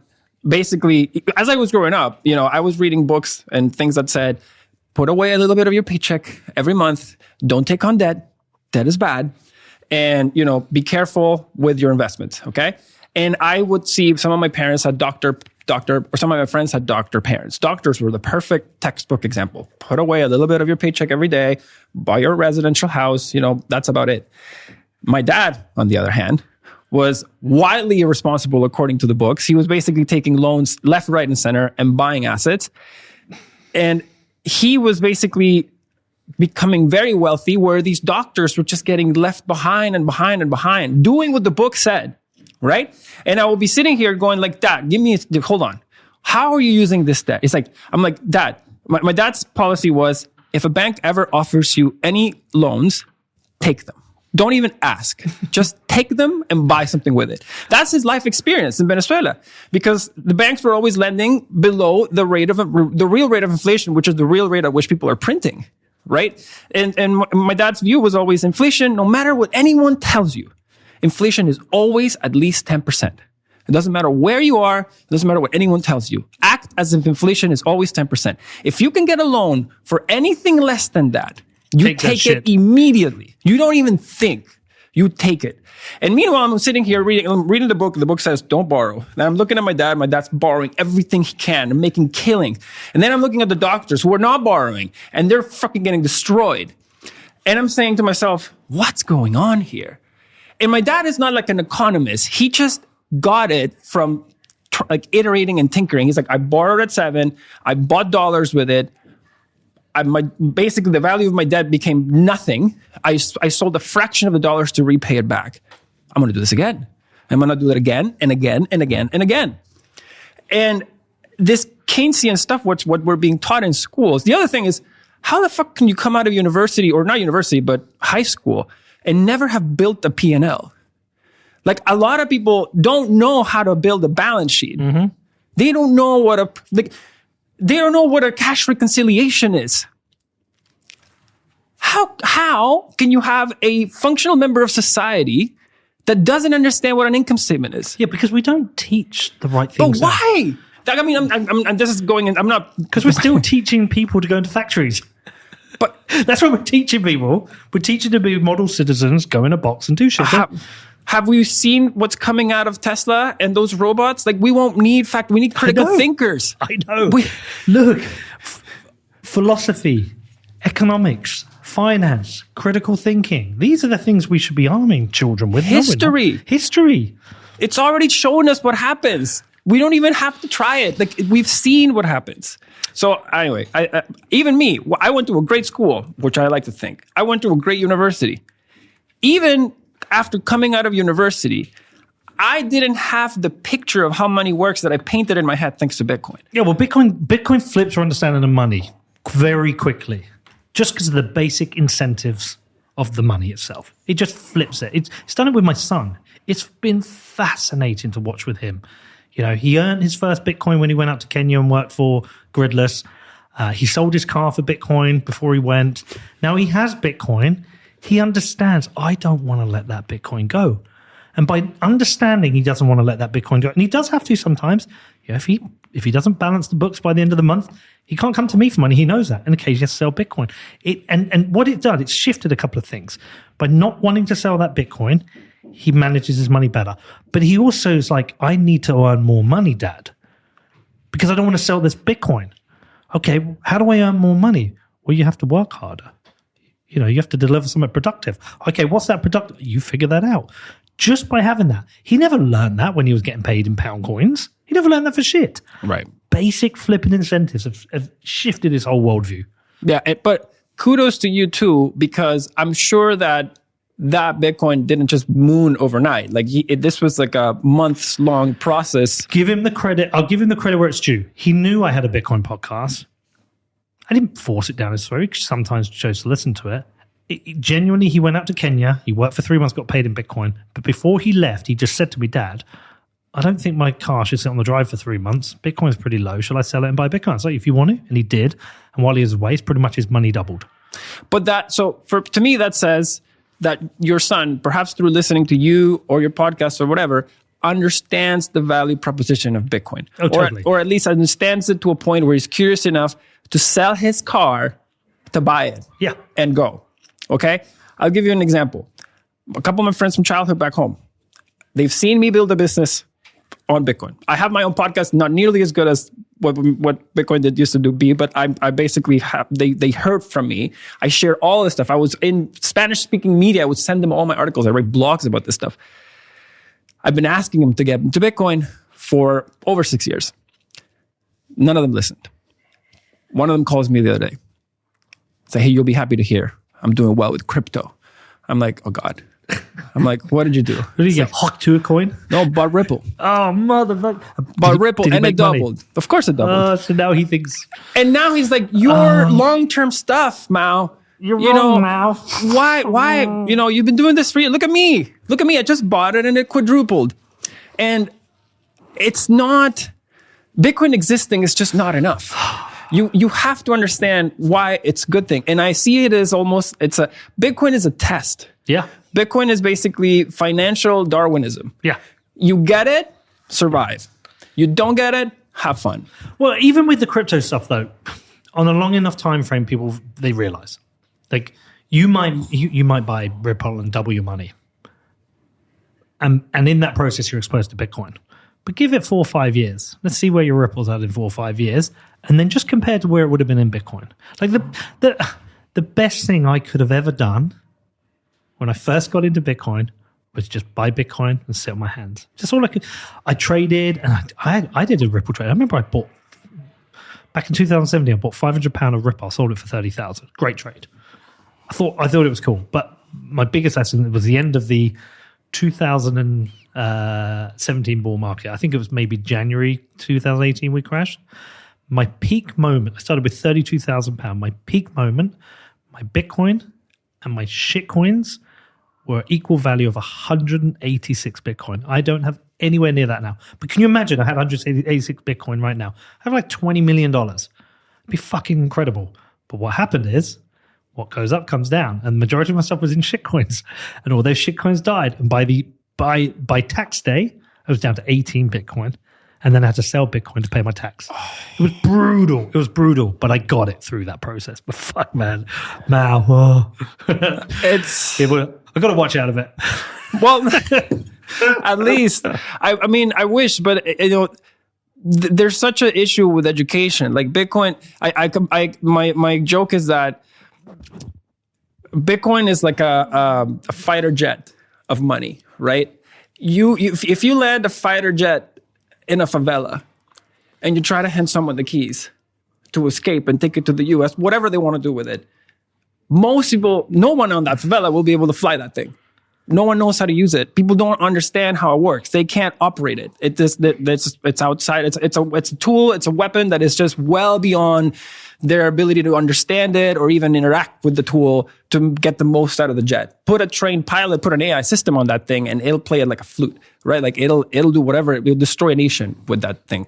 But it's the right tool in the hands of someone that doesn't appreciate it. It's like putting an iPod in the hands of a goat. Like they're just. It's dual. It's amazing. It's the best tech we've ever built. You don't know how to use it. You don't know why it matters.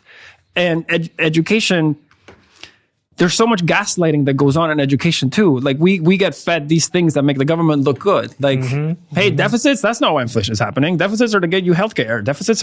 Inflation's happening because of these greedy corporations.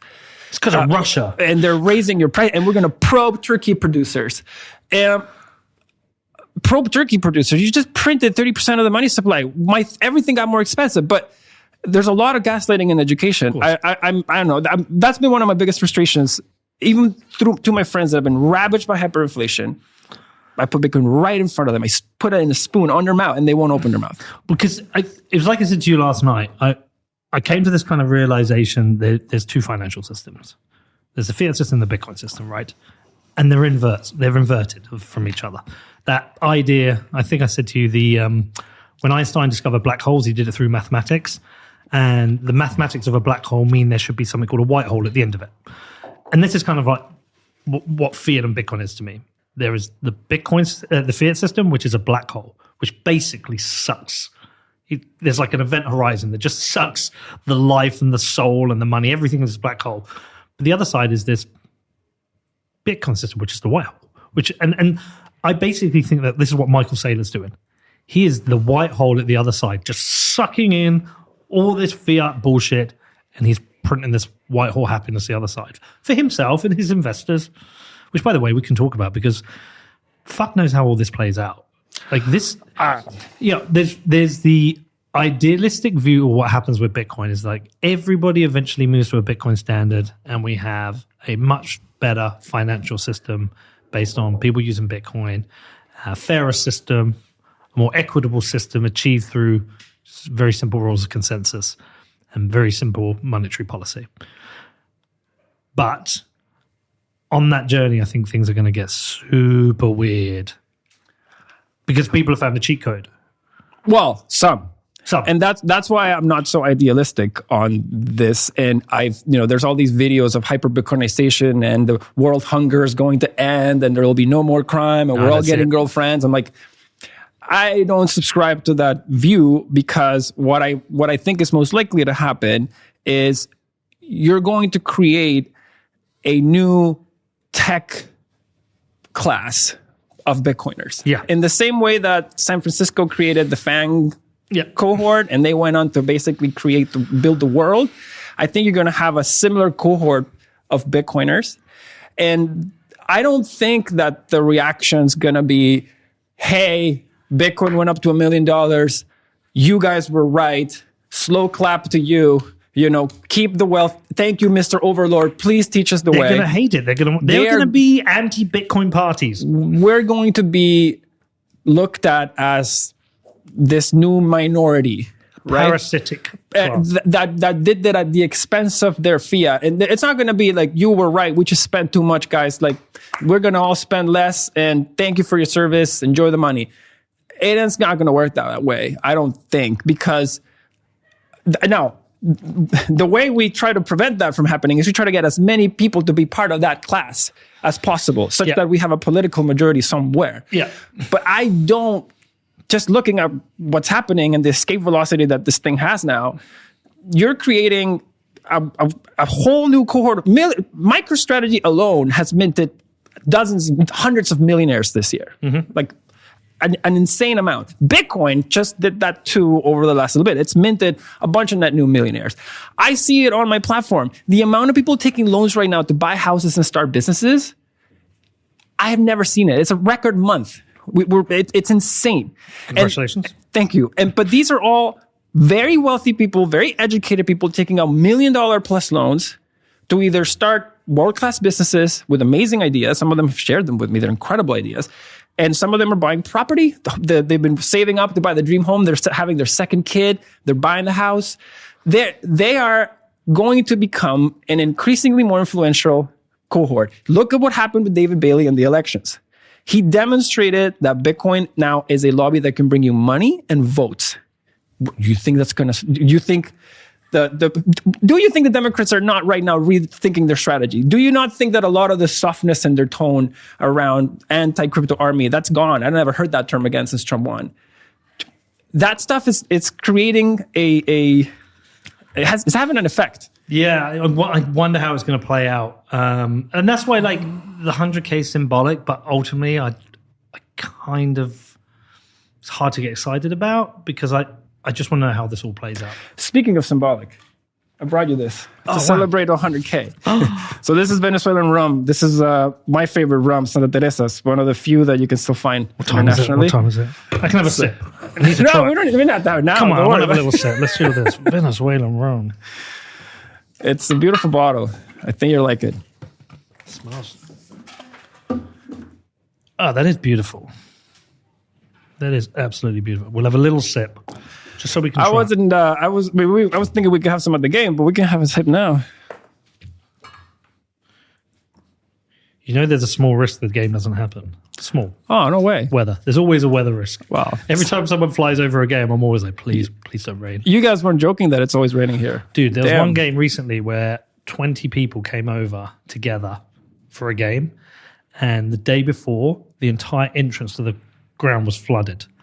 1 million liters had to get removed. Oh. 20 trucks or something. Does that like destroy your pitch? No, because it was on the entrance to the ground, not on the pitch. I'm just going to try a little. You having a little? Oh, yeah, there's another here, sorry. Just have a little sip. Why not? Save it. It's beautiful. Not normally a neat... Well, salud. Salud. Oh, it tastes like my days back home. I haven't had this in a real long time. Thank you, brother. I appreciate that a lot. Hey, you're welcome. Is that our celebratory? But yeah, so look, the thing is that weird thing about money. I talk to her about my son, and I say, look, the way you think about money is there's like goals in life. Your first goal is to earn money. Your second one is to become self-sufficient, which means you have your own place to live, whether you rent or pay a mortgage, you can pay your bills. At the end of the month, you have something left. Okay, that's your next goal. The next goal after that is you want to be able to treat yourself, have a holiday, you want to go to the supermarket, and you don't worry about money. Okay? And then beyond that, everything is really about lumps. It's like a bigger house, right, or a bigger holiday, or a better car. But none of it's going to ultimately lead to happiness. The goal, the benchmark you need to get to is that you can afford all the things you want every month and not worry. And that's the goal. And I think that carries through life. Like, I know myself, when I quit the traveling with the podcast, ultimately it's because I just wasn't happy. Right. Like, the podcast was great, it was successful, but I wasn't happy. Right. I was single, I was overweight, I hate being on planes, and I had to make a change. Like, there's no point doing this if you're not happy. Right. And so realistically, these jumps in the price, they kind of mean nothing because I've got the things I've got my house that I live in with my kids, and I have a girlfriend now, which is cool. But nothing else. And you're in good shape. Well, I've lost a stone in weight since I've stopped the podcast. But like, so everything else is mission based. It's like, if Bitcoin goes 100K, cool. Well, what next? What does 200K mean? What are the things we're doing with this now that are going to make a difference? Right. Like, how can we make a difference? How are we going to enforce change for more people? And this is where I've become kind of sympathetic to the idea of countries becoming Bitcoin holders, because it gives a legitimacy to everyone. When El Salvador made Bitcoin legal tender, it gave a legitimacy to the currency across the whole country. If Trump does a Bitcoin treasury reserve, everyone's going to hear about that and go, well, hold on a second, Is that Bitcoin thing that I heard about was for terrorists or criminals or, as a Ponzi? Why does the government want it? Well, maybe I should want some. Okay, that's a good idea. So to me, if every single government went, Bitcoin's great, we want it, every single individual has an incentive then to go and learn about it. That's, to me, really important. 100%. And I actually think that as from a long-term perspective and what kind of world you want to see in the next 20 years or when you're gone, what kind of world you want to leave to your children, I think there is no single highest ROI for anyone that's made money off of Bitcoin than to get involved with politics. Yes. I do not think there's a higher ROI for your children than you trying your best to do things like what you're doing, what David Bailey's doing in the United States, what Max and Stacy and others are doing in El Salvador. Many others are doing it in Argentina as well, basically. But they're there lobbying Milei and encouraging him to have more clarity around Bitcoin and financial services around it. I think there's no single highest ROI than lobbying for change once you build some Bitcoin wealth in terms of mission. Well, if that Bitcoin system is the inverted system of the fiat system, if I'm right on that thesis, then my view is, well, if that guy's video, if everything's getting worse, shitter, more debt because of the failings of the fiat system, if Bitcoin is the invert, it should make everything better, stronger, more robust. I can only speak from a personal perspective, but every business of mine accepts Bitcoin, and they've become stronger, better, more robust. And I'm not, naive enough to say, look, there's some luck here, and when the price goes up, it makes it stronger. But generally speaking, it's made them more robust businesses because of the mentality that comes with holding this asset. If it can shift the momentum, let's look at El Salvador as an example. It's not all just because of Bitcoin. No. It is strong leadership and controversial policies, which include imprisoning a bunch of people who may be innocent, and includes breaking a constitution, really, kind of. But at the same time, that country is stronger. But the Bitcoin bit is also making it stronger. Have you seen this stuff on their bonds? Yeah, their bonds are ripping. The fuck? Yeah, their bonds are ripping, and good on them. Yeah, great. Love that. I'm very pro Bukele. You've literally changed the country. Well, we need this everywhere. Yeah, and that's why I think there's no single highest ROI. Yeah. The best thing you can do is try to get your politicians to understand Bitcoin. And hopefully, and again, add to that, we minted all these millionaires. Yeah. Okay, you don't need the money. Like Rupert Lowe, I mentioned earlier, part Reform. God, I'm shilling Reform again. He doesn't take his MP salary. He gives it away to charity. He's there because he wants to make a difference. Loads of these fucking MPs, they need their salary.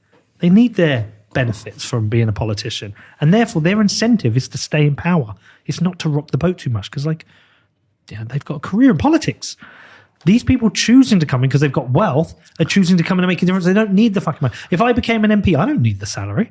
I'm there because I want to make a genuine difference. I'm not just saying it, I'm here for change. It's because I want to make a difference. And if minting all these high integrity, high signal, courageous Bitcoiners to go out and actually infect politics, maybe this is the change we need. I think this is the manager versus doer equivalent. I don't know if you've seen Steve Jobs' quote on when Apple was growing, they went out and they hired all these professional managers, and basically they sucked because they were career managers. They were never gone and done anything. Whereas he said that after he came back, he scrapped that and he said, I promoted the doers. I wanted the people that basically went and did the stuff to be the managers because they had gone out and done it. So it's the equivalent of what the hell is a career politician? Like, what is a career politician? Someone that went to a specific set of schools and to a specific think tank and that showed up at Parliament Hill one day and went to student debating clubs. Exactly. So these people. So these people have been minted to suck. Like they have been built to suck. So they fucking have. How do you expect them not to? Right? Yeah. Like get some more doers, get some more Vivek-like people, get some more Elon-like people, maybe even Trump, right? Like he's now a second-term politician, but like the guy was never a politician. He just said, hey, there's a chance here. I don't like what these guys are doing. I'm going to propose something different. Boom, you won. Sometimes all people want is a strong leader that makes sense. And it's very as easy as it sounds. It's really hard to rally around one person. Plus, all the politics that go behind, him and not me. So anyway, listen up, Bitcoiners. You've been told. Mo's told you. Mao's told you. Chairman Mao. Oh my God. Chairman Mao. No. Supreme Leader. Supreme Leader. Listen, man. Happy 100K. Happy 100K. I love you. Appreciate you. Everything you've done. Thank you for coming to England. Tomorrow we're going to go and watch some football. We're going to have a Bitcoin meetup. Hopefully we're going to get 3 points. And I wish you all the best for your business. And I'm going to come and visit you in Cayman. Hell yeah. Thank you, everybody. We will see you soon.